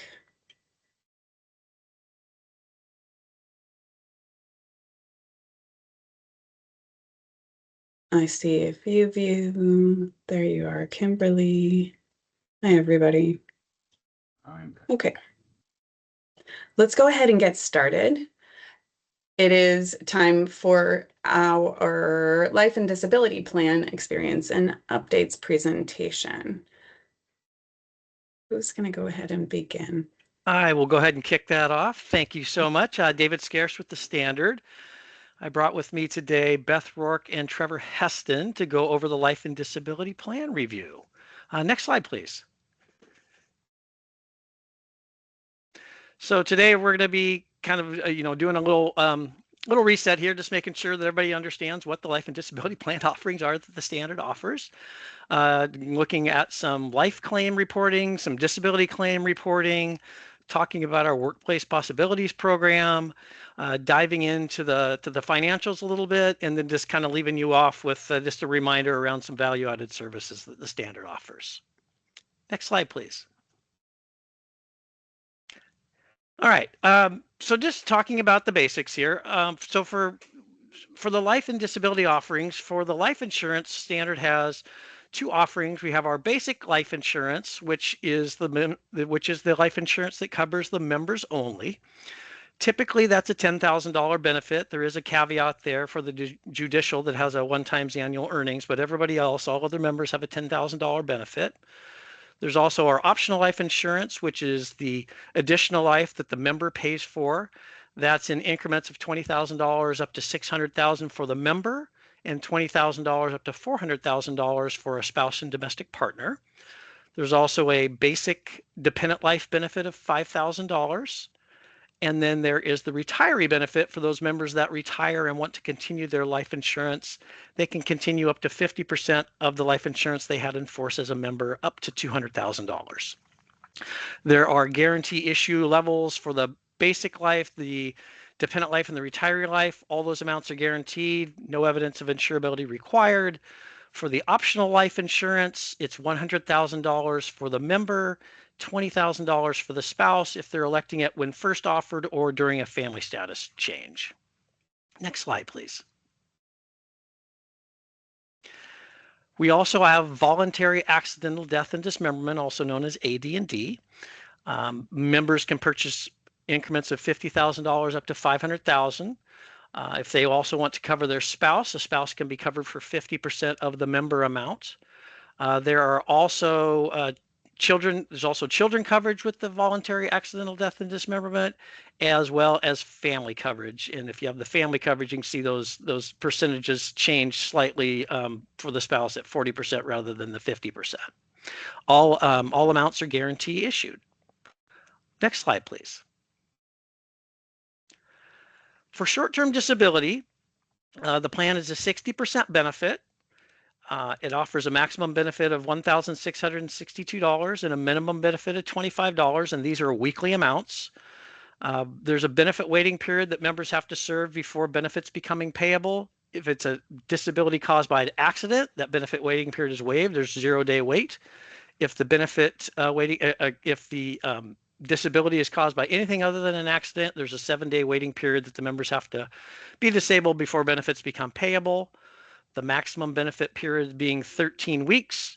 There's also a pre-existing condition limitation in the plan for members that enroll in the coverage and file a claim within that first 12 months. If the if the reason for that disability is a pre-existing condition that was something they were being treated for 90 days before their insurance became effective, their benefits are limited to 4 weeks. The big thing to point out here is that with the Paid Leave Oregon is considered deductible income under the short-term disability plan, meaning that if someone is receiving Paid Leave Oregon benefits or eligible to receive them, they're likely only going to receive a $25 minimum benefit. And a little bit later in the reporting, you're going to see the drastic drop in benefit payments on short-term disability because of this. The majority of folks, overwhelming majority of folks, are going to actually be receiving a higher benefit through Paid Leave Oregon than they would have ever received through their short-term disability. So that certainly speaks volumes to what you'll see in the reporting in a little bit later. Next slide, please. And for long-term disability, we offer 4 different plans. 2 plans have a 60% benefit. One plan pays benefits after 90-day wait, and the other plan pays benefits after 180-day wait. And the same thing with the 66 2/3% plan. One plan has a 90-day benefit waiting period. The other plan has a 180-day benefit waiting period. The maximum benefit period is to age 65 or normal Social Security retirement age. And you can see the maximums there of $7,200 for the 60% plan or $8,000 for the 66 2/3% plan. And that's a monthly benefit. And something to point out on both the short-term disability and long-term disability plans, because the member is paying for the coverage, any benefits received are non-taxable. Any questions about the benefits that are being offered? Okay, next slide, please. All right, let's talk about the life reporting. So you can see that the life has been pretty consistent. The one caveat there is that in 2021, you had slightly higher life claims, and that can be directed back to COVID. We did see a slight increase in claims in 2021 due to COVID, roughly 10% increase in claims in 2021 because of COVID, but then that quickly normalized in 22 and beyond. And interestingly enough, as you can see there in 2021, even though we had higher claim volume, we actually had fewer dollars being paid out in claims. So the COVID impact, although we had greater claims, we did not have higher benefit payments because of that. The other thing to kind of look at here is that the 2025 data is incomplete. So don't think that we went from kind of that 120, 130 range down to 83, and it's going to stay that way. This is data through September. Last 3 months of the year haven't been included yet, nor have those incurred but not reported claims. So certainly that 83 number is going to rise, and I would expect that, by year end, that when the 2025 data is complete, that you'll see more consistent in line with what we've seen in the past, which is around that 120, 130 range. From the diagnostic category standpoint, cancer has always been your highest diagnostic category, along with the circulatory, which is that heart disease, and then that accidents and violence. Don't get carried away with the violence. That's typically not violence, but typically meaning that someone has died from an accident. Next slide, please.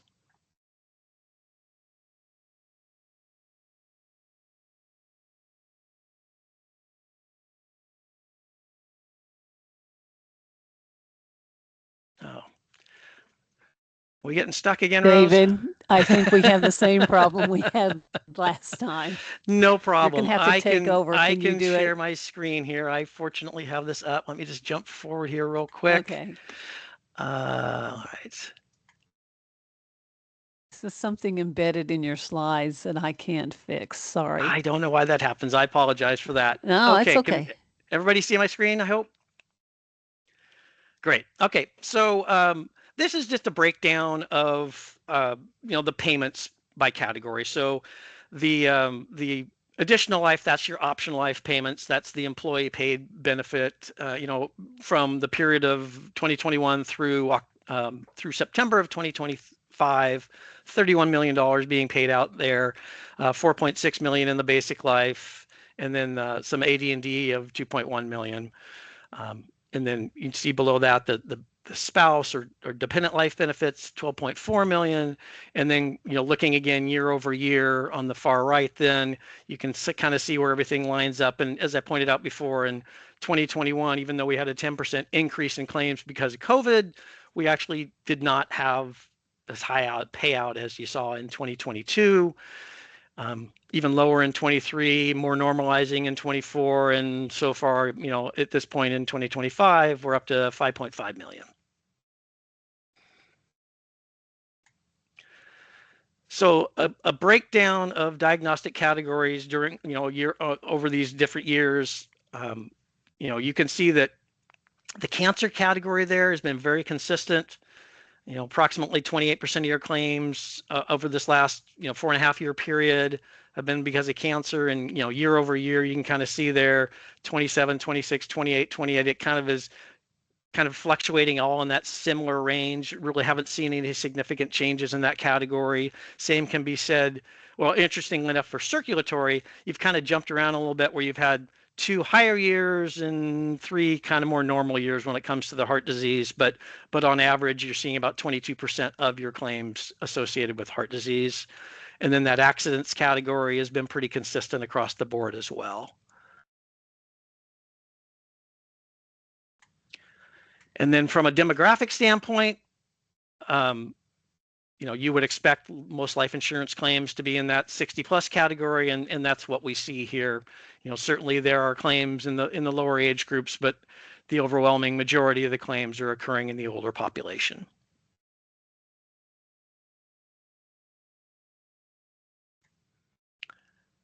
And then the last thing on the life insurance piece is your waiver of premium claims. So when you have members that are totally disabled and are under age 60 at the time they become disabled, they can qualify for life waiver of premium, which means they get to continue their life insurance without payment of premium forever. And so right now, looking back over this last 4.5-year period, we've got 117 active claims for life waiver of premium. So these are individuals that, again, are totally disabled, not coming back to work, and have their life insurance being continued without payment of premium. Because of that, we have to set up some reserves for those folks because we know that a claim will be coming down the road at some point. And so you've got, $4.7 million in claim reserves set up for these folks. But that's what this represents. When you hear the term waiver of premium for life insurance, that's what we're referring to.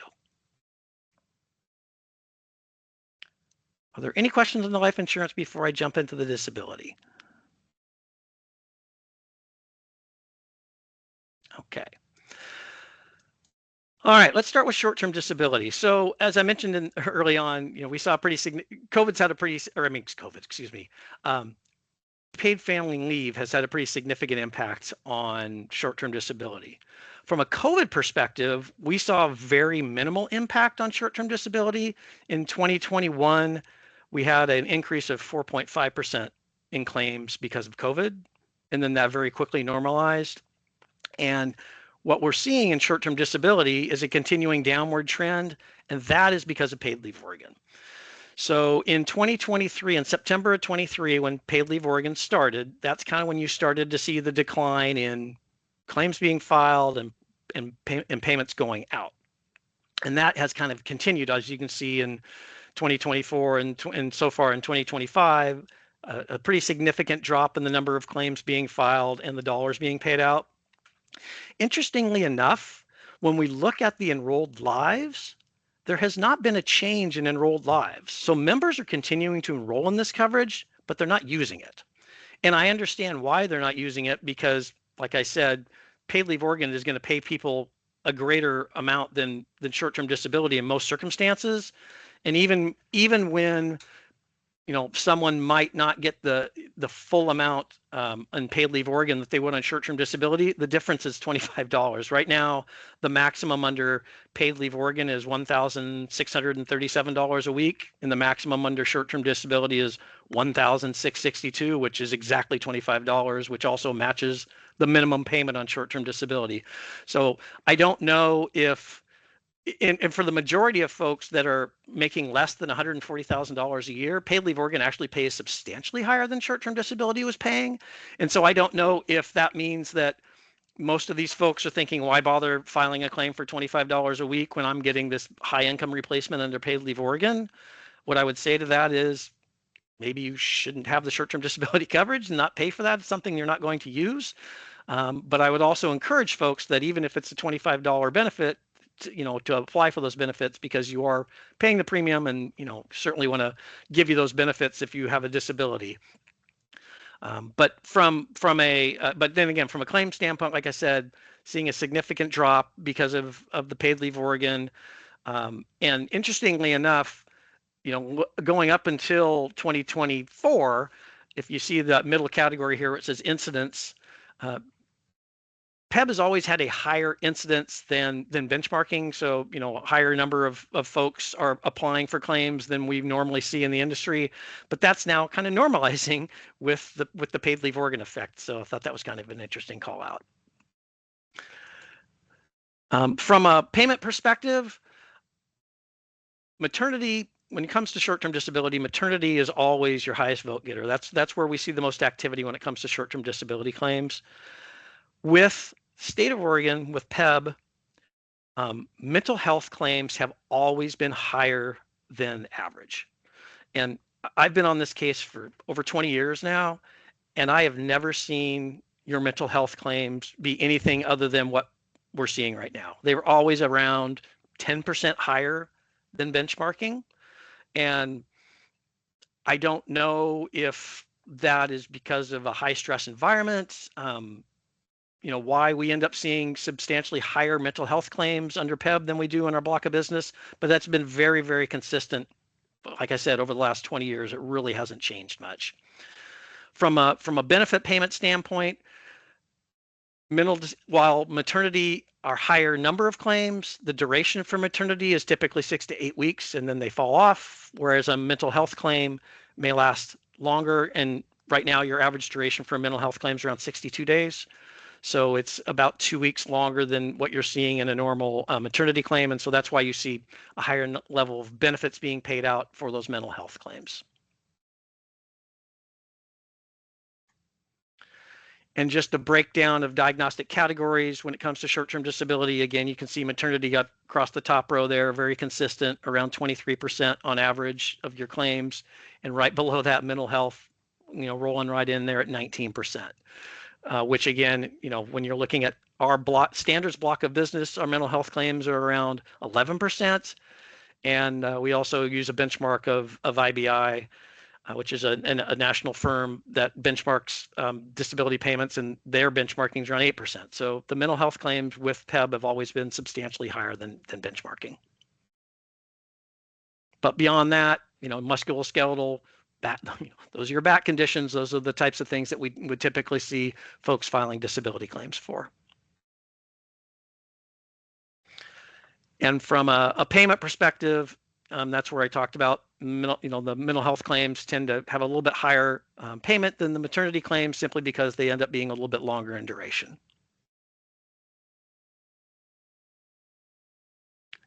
And then this is kind of what I'm talking about when it comes to these durations. You can kind of see here that the mental health claim, the maternity claim on average is around 50 days, whereas the mental health claims on average are around 62 days.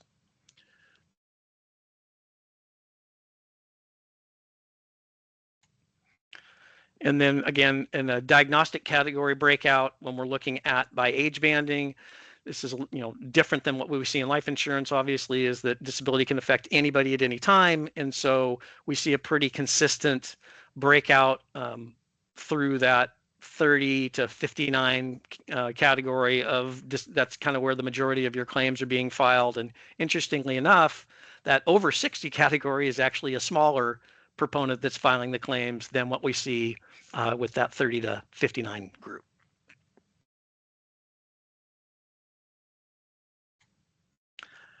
All right, long-term disability. We've seen somewhat of a similar trend in long-term disability, but it's not related to paid family medical leave. So first, to start off, the COVID effect in long-term disability was even smaller than in short-term disability.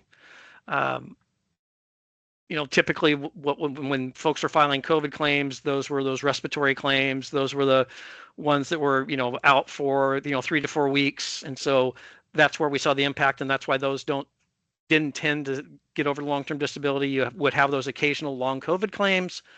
In 2021, COVID represented 2.1% of your claims. But from an overall claim count, in 2022 and 2023, we were seeing some pretty consistent numbers, and then we saw a pretty good drop in 2024, and so far in 25, it's been much lower. But again, got to keep in mind with the waiting periods of 90 days or 180 days, there's still a lot of claims out there that haven't been filed yet, or the folks that may be in their short-term disability period and haven't got to long-term disability yet. I would anticipate that 2025 number will come up quite a bit. But I'll be curious to see if we end up with numbers more relative to 2023 versus what we saw in 2024, because it was a pretty good drop there in 23 to 24 from a claim count perspective. And then you can kind of see the same thing when looking at dollars paid out. 15 million, 14 million, 11 million, 9 million, you're on this downward trend of dollars being paid out, which, it correlates to the fact that fewer claims are getting filed for long-term disability, which is a good thing, right? That means that, while you've got, utilization out of short-term disability up to the point where paid leave organ came into play, it means you got employees that aren't getting terribly sick and having to go out on long-term disability claims. So that's a good thing. And then from a diagnostic category, again, we still see these mental health claims in long-term disability. So we've got some pretty substantial mental health concerns with some folks that they're ending up out on disability longer than 90 or 180 days and getting into long-term disability. But otherwise, from a payment perspective, your musculoskeletal claims, those are the types of things that we typically see, or, musculoskeletal or cancer or things like that are the types of claims that we typically see in long-term disability. But with PEBB, we also see mental health in there, which again is substantially higher than we see in our block of business, where you can see her over here on the left-hand side. It represents 24% of your claims, yet block of business says should only represent around 10%.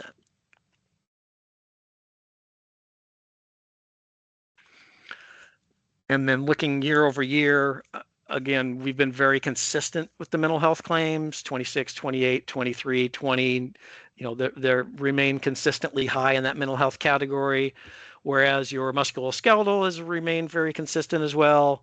And then, claims that might have been from some kind of an accident have also remained consistent over this last 4.5 year period.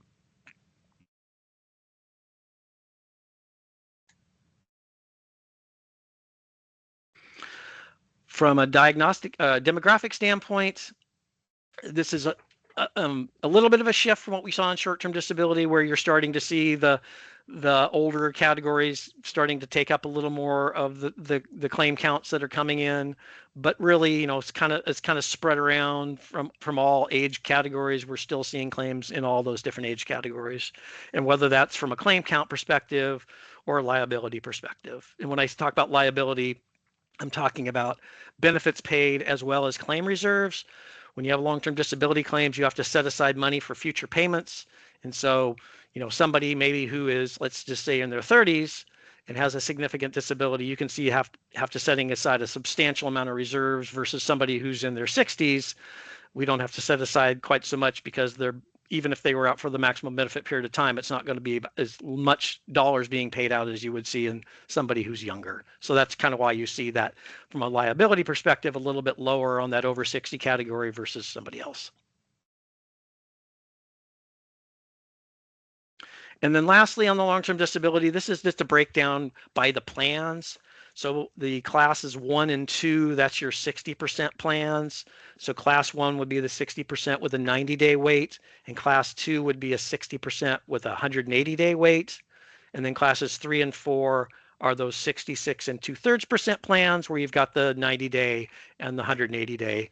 And so, what you can take away from this is the majority of folks that are receiving benefits and are being paid out the claims are in those 90-day plans, whether it's a 60% plan or the 180-day plan, or excuse me, or whether it's the 60% plan or the 66 and 2/3% plan, I meant to say. Any questions about that? I know it's super exciting. Life and disability. I know. I can see all the smiles. All right. Well, I'm going to hand this over to Beth, and she can talk about our Workplace Possibilities program, which we've had in place with PEB for a long time now, and we've seen some fantastic results. And this is our program that makes sure that your folks are getting the help they need to either return to work or stay at work. Thanks, David. Great. Yeah, I'm going to tell you about this additional benefit that's available to PEB employees. And employees are eligible for this program when they do elect long-term disability coverage. So I'll have you go to the next slide. I'll tell you a little bit about the program benefits.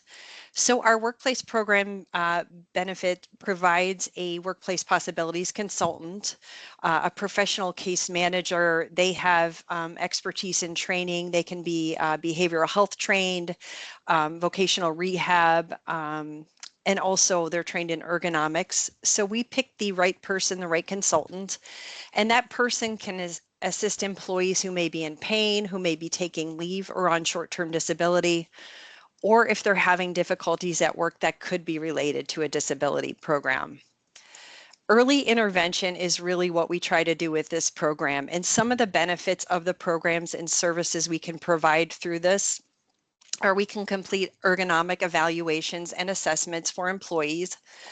We have a great virtual program, so we can provide an ergonomic evaluation wherever they are, whether they're working from a home office or they are in working with an agency or in an office. We can consult and determine appropriate ways to address employees with behavioral health conditions. So as David mentioned, when you look at those statistics for behavioral health claims, we have specific support in place to provide to those employees to get them back to work, to help them return to work, and potentially help them avoid claims in the workplace. We can also research potential accommodations and recommend those based on the employee's needs, based on what their limitations, their restrictions are, how they're struggling in the workplace. So we have a lot of relationships with different vendors, and we can provide the correct recommendation, say if we're looking at adaptive equipment. So HR staff doesn't really have to be involved in those decisions. We'll be providing those accommodation recommendations directly to the HR staff. We work directly with HR to develop a customized plan for each employee, as well as meet with HR and supervisors to train them on the benefit, train them how to identify employees that may benefit from this program. And anything we provide through this program is covered under what we call the reasonable accommodation expense benefit.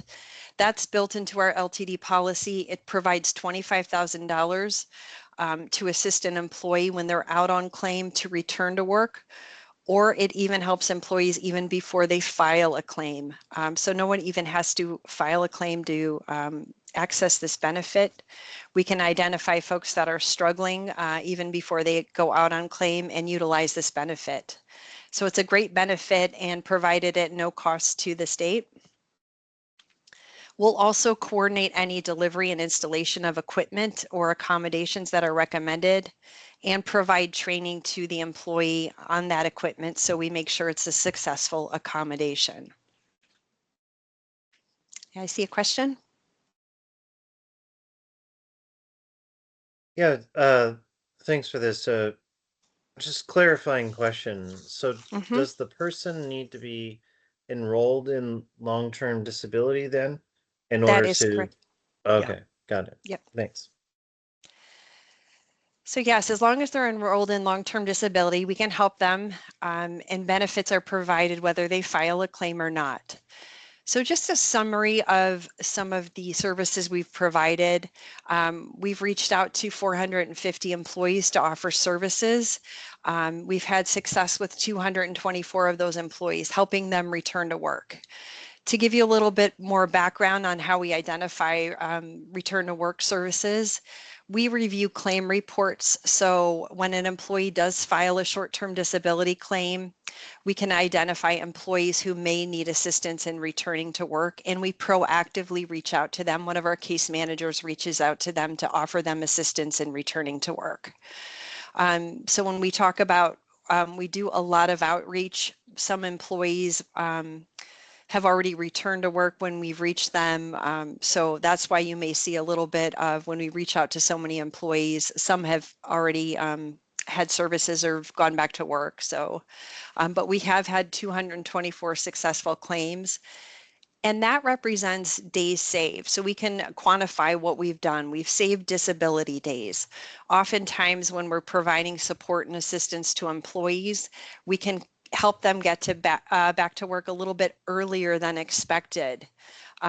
Just by providing that support to them, potentially identifying any accommodations that may be needed in the workplace to help them transition back to work, and really just be that liaison between, you know, their medical provider, their HR or their manager, and helping them coordinate all of that and getting a really successful plan and returning to work.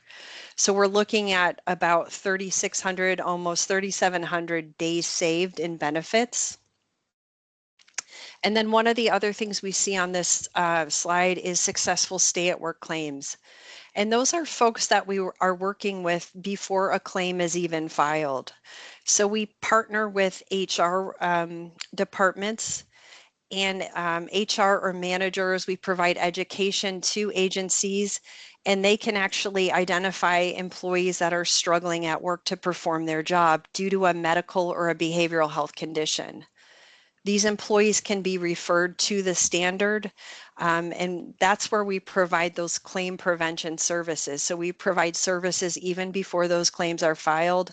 And so we had 75 successful stay-at-work claims, and I'll provide some examples of how we've helped employees. And just to level set with everybody, these numbers are representative of the last 2 years, right, Beth? This is from 2020. 2023, yes, it starts 2023. Yeah, so this is the last, since January 2023, that's what these numbers represent. Mm-hmm. What diagnoses stand out within these metrics? So typically we always try to look at those and zero in on those musculoskeletal and those behavioral health claims. That's really where we see the high volumes. And so that's where we really try to provide support. And those are those two main criteria, diagnoses that we're going to provide support to. Okay, thank you. Mm-hmm. Yeah, it can really be anything, but those are the ones where we see the biggest impact. Mm-hmm. Yeah. And then this just breaks down some of the additional data that we were just talking about, estimated benefit savings and what we've spent, that total spend, and that is what we're talking about through that reasonable accommodation expense benefit. So those expenses, when we talk about what we've spent on these employees, those services provide for a professional case manager, those ergonomic assessments, and then any equipment that's identified that could benefit the employee and that's approved by the employee's HR department. That would cover any equipment costs, any installation costs, any related training expenses. So this just gives you a little bit more in detail of what we've spent with employees. But really, I think the big win here is those stay-at-work claims. Those 75 claims, those 75 individuals that we've reached out and worked with in the goal of preventing any short-term or long-term disability claim from happening. Yeah, and I think that it's to point out, you look at these numbers and you're like, wait, we saved $1,800, that's it? Well, yeah, that is, but that's because of the amount of money that was spent on these stay-at-work folks. And so in preventing those people from actually going out on a claim is a big deal. And so I think the biggest point to take away is the fact that, there's 546 folks that we helped during this last 2-year period to either stay at work or return to work. So question, the employee outreach, I see it says 247. Are these successful employee outreaches? Is this 247 out of 300? I'm just trying to figure out what this number is really stating. So that would represent the 247 as someone we've reached out to, but either they've already gone back to work, they've declined services. This is a total voluntary program. So that represents something where we've reached out to employees and we have not had that successful, what we call a successful, they have not engaged with our services and we haven't provided any support, but we still do reach out to them and offer services too. So the 247 are reflective of essentially they're not successful Correct. contacts. Okay. Mhm. All right.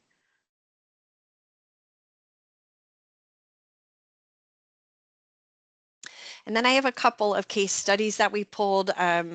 One is a stay at work case study. So that's what I was talking about with that claim prevention. So we worked with a correctional counselor. This individual had many injuries, past injuries and chronic health conditions, including injuries sustained during past military deployment. So this employee was a veteran.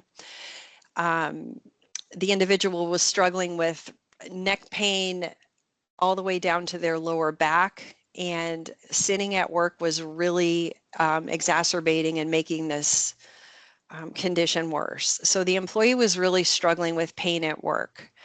So we went in and did a ergonomic assessment. We worked with the employee, their medical provider, to understand what their limitations and restrictions were. And then we coordinated and ordered and installed. We provided the employee with a sit-stand desk, an adjustable height desk, so they could change positions in the workplace and adjust their computer monitor arms. We also provided an ergonomic chair, which is a custom chair for the employee, which addresses all of those conditions. Someone who's suffering not only from low back pain, but all the way up through their neck. So we built a custom ergonomic chair for this person, provided a rolling file cabinet so they could move things around in their environment and have a more active environment, and then an ergonomic keyboard and a mouse. So we spent over $4,000 providing this, all in the goal of preventing an employee from going out on a claim.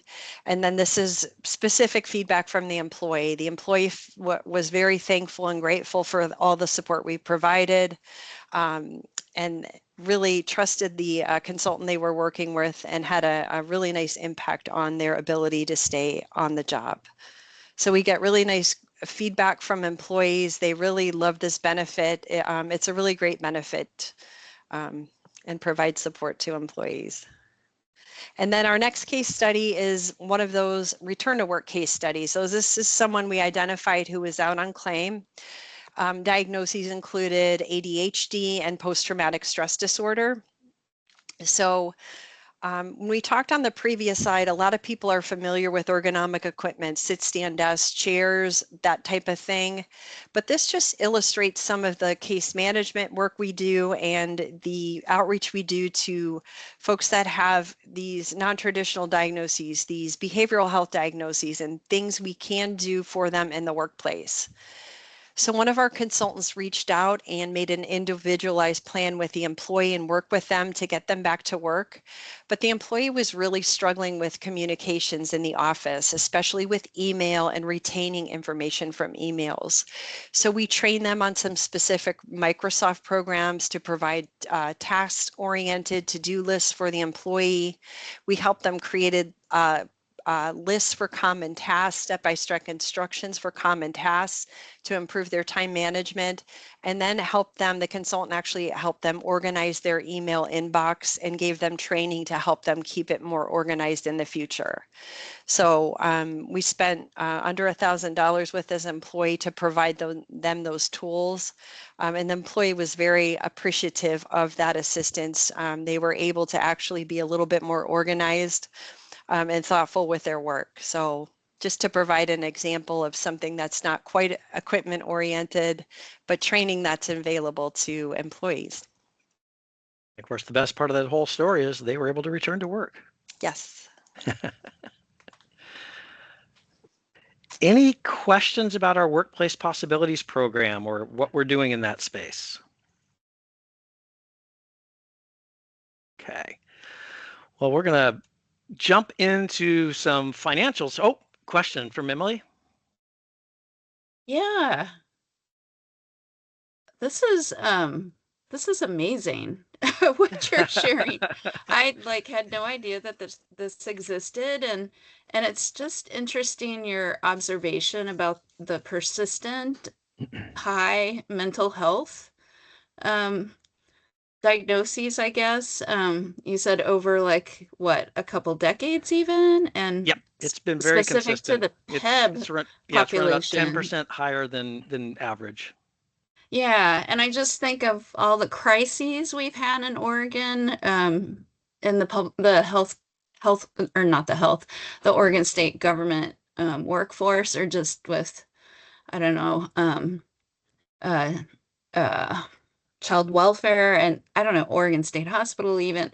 So, anyways, it's just, I wonder if I could follow up with you after this meeting just to get a little more insight.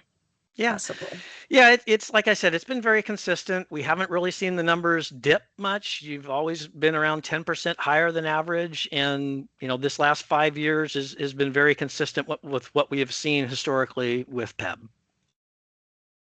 Got it. So even with the ups and downs of what's going on in the world, PEB's consistent. Yeah. Sounds like it. Thank you. Yeah, great. You bet. Okay, yeah, so let's talk about the financials, and I've got Trevor here to help us go through all this. And this is really, the premium in, dollars out, kind of where we stand with the plans. So I will go ahead and jump over here to this underwriting summary. And Trevor, you out there? I am here, David. Thank you. Awesome. So in the interest of time, I might, we may just want to gloss over the next few slides. So the summaries here basically aggregate the data in the tables on the slides a few from here. David did a great job summarizing incidence, diagnosis, and trending, but I could speak a little more high level to what we're seeing or what we're anticipating. I saw in the chat that there was reference to the fact that we're coming up for renewal. So I can make a few comments there if that's helpful for the group. Do you want to scroll forward, David, to the first table? Do you want me to go ahead and jump forward to the numbers? We can just jump over the okay, words here. Yeah. Sure. I know we're a little tight on time. Yep. All right, so here's a summary of basic life experience reporting from 1/1/2021 through 9/30/2025. Overall, things are running consistently. We are anticipating no renewal action in terms of the basic life rate. This is a cash refunding plan, so PEB is participating in the results of the experience. So that would mean that earned premium minus claims minus retention. Results are refunded via cash at the end of the computation period, which would be your rate guarantee in effect. So overall, the life benefits are running as expected. Next slide, if you don't mind, David. So here's the voluntary life, and this is cross-refunding with the voluntary STD and the voluntary LTD, which deposit to a CFR. Again, the life experience is running consistently with historical norms. We don't anticipate any issues with our pricing that we see here. And if we want to jump to the next slide, we can speak a little bit to what David had mentioned in regards to Oregon paid family leave. Well, this is just the voluntary AD&D voluntary first. AD&D. Yeah. Always forget the AD&D. Not much to see here. Experience is not typically credible. You see high benefits come in every once in a while, but overall it's just running as it's always expected to run. And that's a pooled benefit, so it does not contribute to the refunding arrangement. LTD. So here we see that we've had an improved level of incidence. I know David mentioned that in the earlier reporting. Overall, our incidence rates have dropped about 25%, which is fantastic news because we have faced some rating challenges at renewal, the last few renewals. This past renewal 3 years ago, just about, we did have to raise rates across all 4 plans. As we look at things currently, we are anticipating that we shouldn't expect to see any sort of rating action. Generally credited to the fact that we are seeing that improved incidence. Whether that continues will remain to be seen. If we had to project or guess, there might be a little bit of credibility in that lower incidence rate due to the fact of Oregon paid family leave, in the sense that if we're seeing fewer SED claims being filed, typically we see less claims transition to LTD. So just by matter of fact that we're seeing less STD claims, we can potentially infer that we'll see less LTD claims. So it's not the catch-all answer, but it is probably what's contributing slightly to what we are seeing in this improved incidence rate. So overall, things are looking great. And then these next 4 slides are just individual by plan, Trevor. Yeah, so this is the first one. There was the sum up of all 4 plan options, and then again, this is the breakout. We look at things in aggregate when we're renewing the business, so this is more for informational purposes only. Yeah, and so this is the plan 1. So this is that 60% plan with the 90-day benefit waiting period. Again, a little higher utilization, so it's why you're seeing a little higher loss ratio. This is our 60% plan with a 180-day benefit waiting period. And interestingly enough, we've had some pretty significant high loss ratios on this plan, and that's because you've got fewer folks enrolled in this plan, smaller spread of risks, so you end up seeing higher loss ratios. The plan 3 is the 66 2/3% plan with the 90-day benefit waiting period.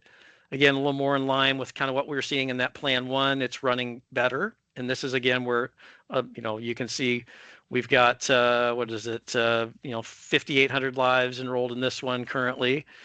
And then this last plan, the plan 4, is the 66 2/3 plan with the 180-day benefit waiting period. And then our short-term disability experience. Perfect. Yes, so overall incidence rates are down about 50% since Oregon paid family leave came into effect. You can see that in the 2024 and 2025 data points there. We did reduce rates when that came into effect from about 75 cents to 16 cents. So premium was adjusted accordingly, and you'll see that in the earned premium by year. Overall, it is running well. We're running pretty close to where we think we need to be.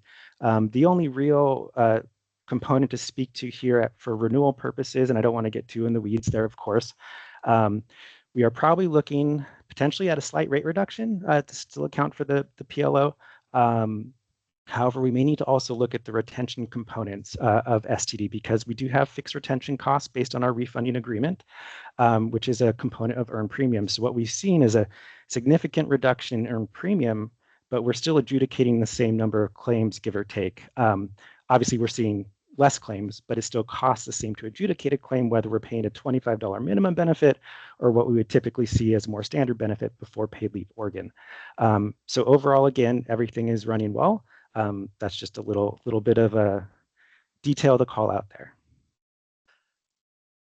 Any questions on how this experience is running? And I guess maybe to also level set a little bit when Trevor was talking about cross refunding and what's that mean. So the basic life plan, we call it cash refunding. So on the basic life, if the results are good and we collect more premium than is needed, we actually give a check back to PEBB for the excess premium. That's cash refunding. Then on the employee paid plans, which are the optional life, the STD, and the LTD, those voluntary plans are cross refunding. So if the results of those are overall positive between the life, the optional life, the STD, and the LTD, we actually take a refund and deposit it into what we call a claim fluctuation reserve account. That account gains interest, and that account is used for rate stabilization. So if the plans have a spike and experience is poor, we can actually take money out of that refunding account to account for the poor experience rather than raising rates. If the experience continues to run really, really well, and we build up a substantial balance in this account, you can look to do things like increase benefits or take rate holidays or potentially give a refund to PEBB. So there are different things that can be done with that money, but that claim fluctuation reserve account allows us to be a little more aggressive in our rating if we have a balance in there. And right now we have a balance of about $7 million, just over $7 million in this reserve account. So it gives us some flexibility when it comes to rating, but that's how that, refunding works. You've got the cash refunding for the basic life, and then we have this cross refunding for the optional short-term and long-term plans that deposits go into a claim fluctuation reserve. And if there are any deficits, then we just pull it back out of that account. Any questions about any of this? All right. Thank you, Trevor. Appreciate it. And so just leave you with these last couple of slides here. Just a reminder of some services, and I've talked about these in the past, but it's always good to remind folks that we do this. We have a program called Because Nice Matters. It's where we really empower our frontline employees who are working, directly with our claimants and our beneficiaries. If they find that someone's going through a challenging time and they want to reach out to us to say, hey, we're here to support you. A good example of that might be that, someone in our life claims department's working with a member who had a child pass away. And we know that's a very difficult time. So in addition to paying out that life insurance benefit, we might send that person some kind of a gift basket, some flowers or something like that, just to let them know that we know it's a challenging time and that we're thinking about them.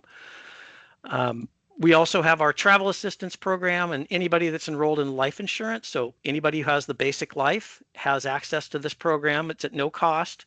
Anytime a member is traveling more than 100 miles from home, they can access a suite of services either through an app or making a phone call, but they can get things like pre-trip assistance, or if you're traveling abroad and you lost your passport, what do I do now? I need to get a prescription refilled. I don't know where to go.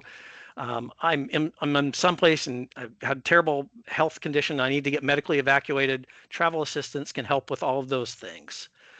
And then our last service is our Life Services Toolkit. Again, this is something that's available to members simply because they're enrolled in life insurance. And this is focused on both the member and the beneficiary should the member pass away. Some of the services to point out that it's available to members, the estate planning. There, if a member doesn't have a will, for example, they can go and use, they have will templates available online at no cost. A member can create a binding will using this service. They can also have access to funeral arrangement planning, ID theft protection, things like that, tools that are available to them through this service. And for the beneficiaries, should the member pass away, we've got some grief counseling, some legal services, some financial counseling that are available to these beneficiaries at no cost. So those are just some little value-added services I just want to make sure that everybody is aware of that we provide simply because these members are enrolled in life insurance. And that was my last slide. Thank you very much. Are there any questions? I know the world of life and disability is super exciting. I know you've got some burning questions out there, but if you don't, no problem. I won't be hurt. Christy did put one in the chat there, David. Oh, an okay. update on member-facing communications being available in Spanish in addition to English, and also the same question about workplace possibilities. Yes. Yeah, I'll dig into that and get back with a response on that. I know that we've been translating a lot of materials into Spanish. Our website is WCAG compliant, and so you're able to do the translation to the site as well. But I'll have to dig into kind of the details around this. A lot of the things that we do, for example, from a claimant perspective, our telephonic intake, for example. And so if you're looking at telephonic intake, we either have bilingual intake folks that can handle that language barrier. When it comes to claim forms, yes, we can translate forms into Spanish if needed. So that is certainly something that we try to take into account when we're talking with somebody, or we know that there might be a language barrier. We try to look at what is their language and what can we do. There are certain things that we can translate, and there are certain things legally that we can't translate, but that's kind of where we stand with that. But I can get more detail about that and get back to you. We would Siobhan. welcome some follow-up on that. Thank you. Yeah, you bet. Yeah. Yeah, and I would actually love to add on to that follow-up, just how you support people with disabilities too, when people are facing issues like accessibility issues around the website and other ways that you help folks access what they need.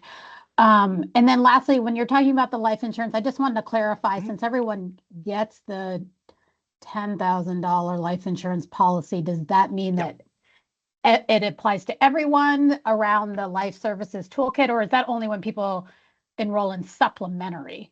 No, everybody, it's just basic. Yeah, you're enrolled in basic life, you get these services. So anybody enrolled in basic life has access to that travel assistance and has access to the life services toolkit. And Okay, we have information about those posted. We have that microsite that we set up for PEB, where anybody can go there and get information around their disability and life insurance plans. There, they will also find flyers on the Life Services Toolkit and the travel assistance. There are links they can click on. You can, from a travel assistance perspective, you can download the app there to the travel assistance. So all that's available on that website, and I can drop that website into the chat if that would help. That would be great. Okay, yep. Thank you so very much. You bet. Any other questions? I think we'll go ahead and wrap it there in the interest Okay, great. of time. I will We'll go ahead stop and make- sharing, and hopefully, Rose, you can get that working again. Thank you. Thanks, everybody. Appreciate that presentation and the support that the standard is providing to our members. Let's go ahead and transition to the 2024 medical plan cost trend performance guarantee conversation with Margaret and Emery. And I want to acknowledge that we're running a little late here, so let me know how I can be supportive here. Thank you. Yes, thank you for that. Absolutely good to be here. Good morning. I think this should be fairly concise. So this update to the board is just to report on the results of the 2024 contract year medical plan performance guarantees. We are just, right at about the 10-month mark after the close of the 2024 plan year. So all the data's been crunched and the results have been analyzed. Just as a refresher, this probably sounds familiar, but all of our medical plan contracts include 15% of carrier administrative fees at risk for some established performance guarantees. The first two listed, the 5% for behavioral health network access measures and the 5% of administrative fees at risk for those clinical performance measures, the HEDIS measures, those were both reviewed by CIAO at their meeting earlier this month. Carriers both met required performance levels on those. So fees at risk were retained by the carriers. CIAO is going to be doing some further work to identify any recommendations related to updates, potential updates to those guarantees, and those will be any recommendations on those from CIAO will be reported back to the board a little bit later in the late winter, early spring. Should note that first one for the behavioral health network access, currently that is just report only. So carriers met the requirement this year simply by providing the reporting.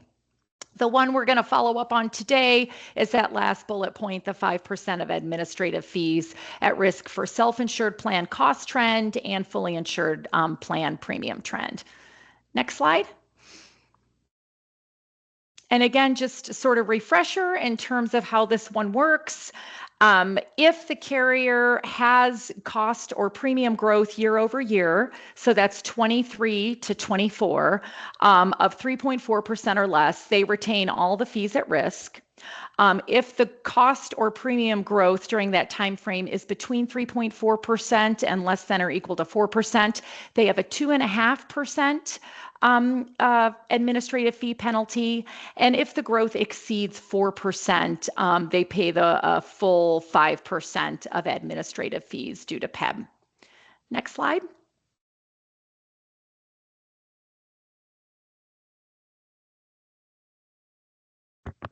There we go.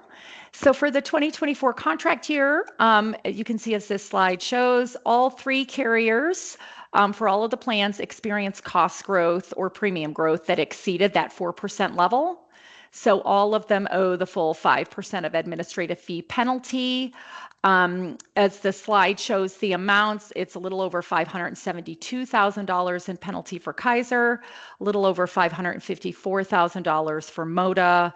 Providence Choice is just over $864,000 in penalty, and Providence Statewide just over $604,000. So the total comes in at just a bit below $2.6 million for all plans combined.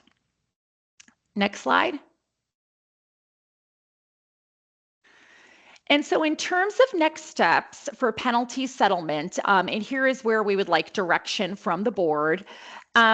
In prior years, the board has opted to take the penalties as, say, a credit to renewal rates. Of course, with the current medical plan RFP, PEB is not doing a renewal for the 2027 plan year. So in terms of settlement for Kaiser as the fully insured plan, settlement will occur as a penalty payment to PEB reserves. For MODA and Providence for the self-insured plans, there's an option in terms of which way to go, and there isn't a whole lot of difference in terms of how this plays out. But the board could opt to either take the penalty payment as a payment directly to PEB reserves, or have the penalty amount applied as a credit on an upcoming weekly claims invoice. And so either of those two approaches are feasible. A payment that would go, directly to reserves would be there for the board to, have as funds to help manage the plans and ongoing costs moving forward. A penalty applied as a credit on an upcoming weekly claims voice would directly apply that carrier's penalty amount to the ongoing costs that PEB incurs on a weekly basis for that specific plan. So I will pause there to see if there are any questions and request board direction on their preferred approach to settlement for the self-insured plans.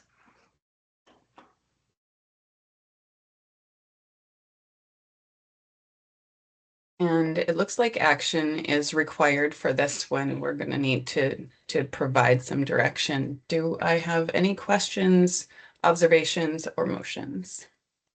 So this is Siobhan. I was curious if Ali could speak a little bit to whether we get any interest in the stabilization fund, and if that is a little bit, if that is true, then that might be a better route for us to go.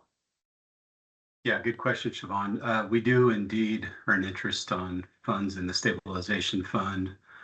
However, though, if we reduce the weekly claims invoice, that would be money that would be paid out from the stabilization fund. So it's a bit of a wash, but it depends, if what the claims look like. We all know they're challenging right now. So, but yeah, I mean, if the funds were held in stabilization reserve for a period of time, it definitely would earn interest and be a little bit more fungible.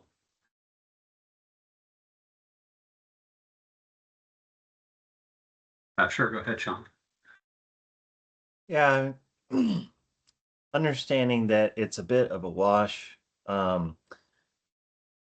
However, I think my opinion is, just for the sake of transparency and just being able to say definitively to the legislature and other stakeholders, we did receive a penalty payment on blah blah blah of this amount. It seems to me would be worth it to just have it transferred, like a direct set aside, payment into the reserves, just for the sake of transparency, really. I understand from an accounting point of view, it washes, but that would be my recommendation. Yeah, we can track it separately as well, Sean.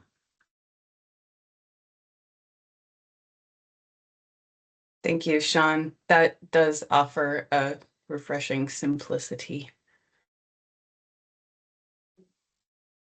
I appreciate you answering the question too around the interest. I'm ready to make a motion that we make a transfer just directly to reserves for the penalty settlement.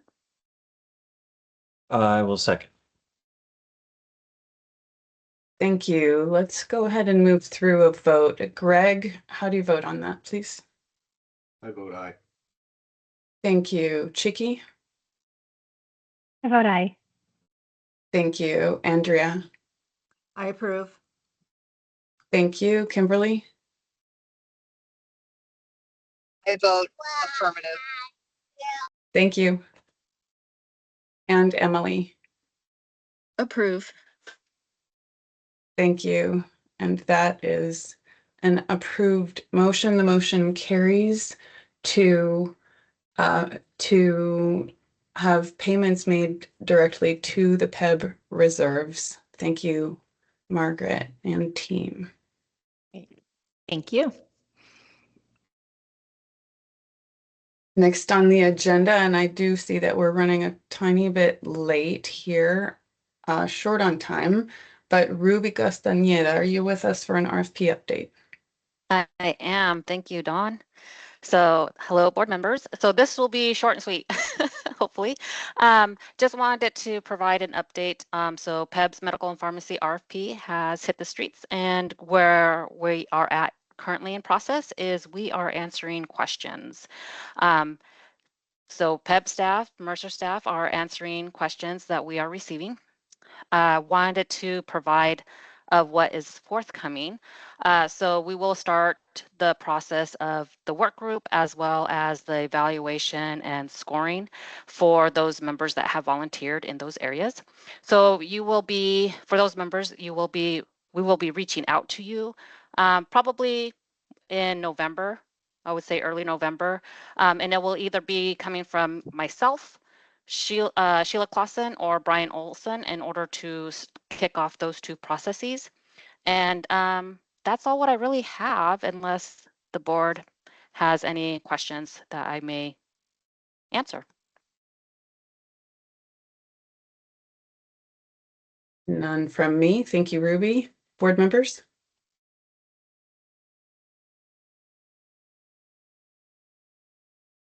Okay, thank you. Thank you, and thank you for that work. Next on the agenda is other business and public comment. You caught us right up, Ruby. Thanks. Ali, may I hand that over to you? Yeah, thanks, Dawn. I do have a few updates for the board to share.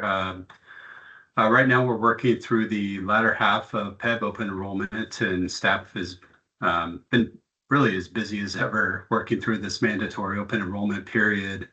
But for the first time in quite a long time, we have some staff turnover and new hirings at the leadership level. So as you know, Damian Braco retired at the end of August, and we feel very fortunate to have hired a more than qualified replacement for Damian in Barry Burke, who I'd like to introduce to you as our new OEB PEB Deputy Director. I don't know, Barry, come on camera for a minute, but Barry has served as our IT systems and data section manager over the last 10 plus years, and has over 25 years of experience working in various roles for commercial health plans and public benefit programs. So we'll actually have a chance to do a more formal introduction at our next in-person meeting. But I'm really excited for you all to meet Barry and get a chance to work with Barry. So. Solid. Yeah. And then Cindy Bowman, I'd like to also mention our Director of Operations, Cindy Bowman, is retiring at the end of this month, so the end of October. She just had to get one more open enrollment in before retiring. So I don't know, Cindy, if you want to come on camera, but we have a very close team of staff members, and Cindy has always been the driver in creating a really positive culture, especially during challenging times. And she's really been the straw that stirs the proverbial drink for our two programs. And I can't express enough thanks to her for over 10 years of service to our members. And I joke that she's probably spoken to at least half of them over the years. She's just lives and breathes customer service, and just really appreciates Cindy. And we'll still see a little bit more of Cindy in the coming couple months. But yeah, thank you, Cindy. Go ahead, Siobhan. Oh, I just wanted to comment because, you know, Cindy's been around as long as I've been on the board. And Yeah. Cindy, just want to thank you for every time we've had issues come up with our members. You've been so responsive, and the whole team is great, and you are great, and have a wonderful retirement. We'll miss you. Thank you so much. I'm going to miss this work a lot. The members are really important to me, and I've enjoyed working with this board a lot. So thank you. Thanks, Cindy. So we will be, we'll be out recruiting for Cindy's replacement, and again, hard shoes to fill, but hopefully it'll work out as good as the deputy recruitment. And I do have another couple of updates. So normally we have an in-person board retreat in November to strategize about the upcoming contract renewals. But with no annual medical renewal to plan for this year, we're looking for some direction from the board on whether you would like to meet in person in November. With the RFP closing, we'll be asking for a significant in-person commitment in the coming months. So, and talking it over with Siobhan and Don, we thought it would be best to take a vote on an in-person meeting in November. So after the meeting, Rose will send out an email to each of you and asking if you would like that to be in person or virtually in November.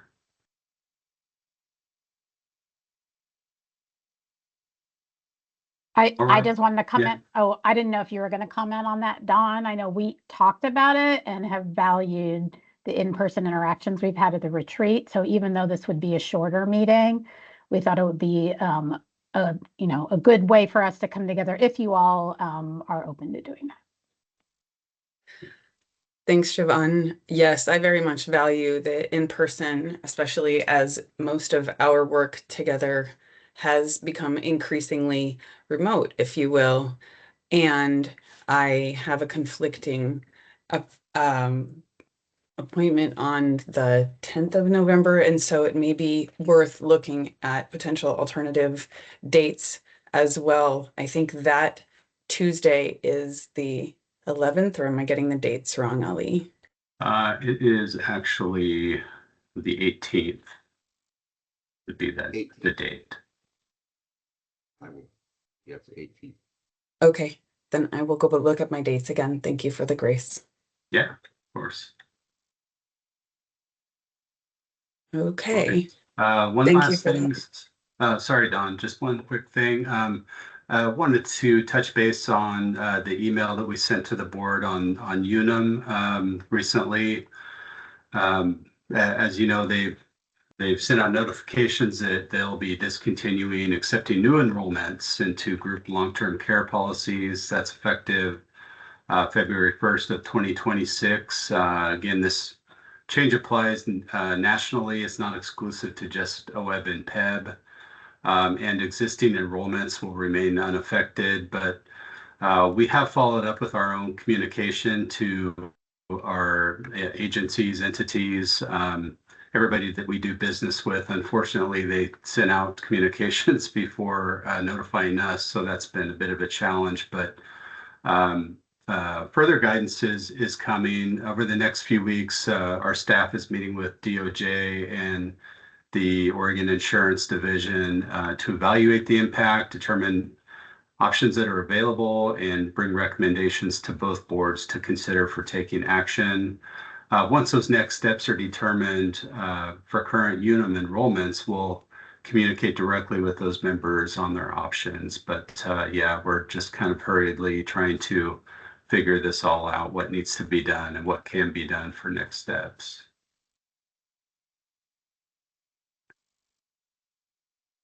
Thank you for that update, Ali. Yeah.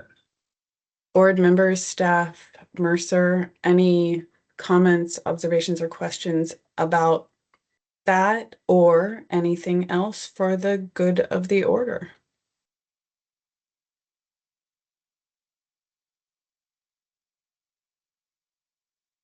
Hearing none, I appreciate the support from staff, from Mercer, very much from our plans and the ways that you all support our members. Thanks to everybody for attending this day. Enjoy your day. This meeting is adjourned. Thank you all so much. Bye-bye. Thank you.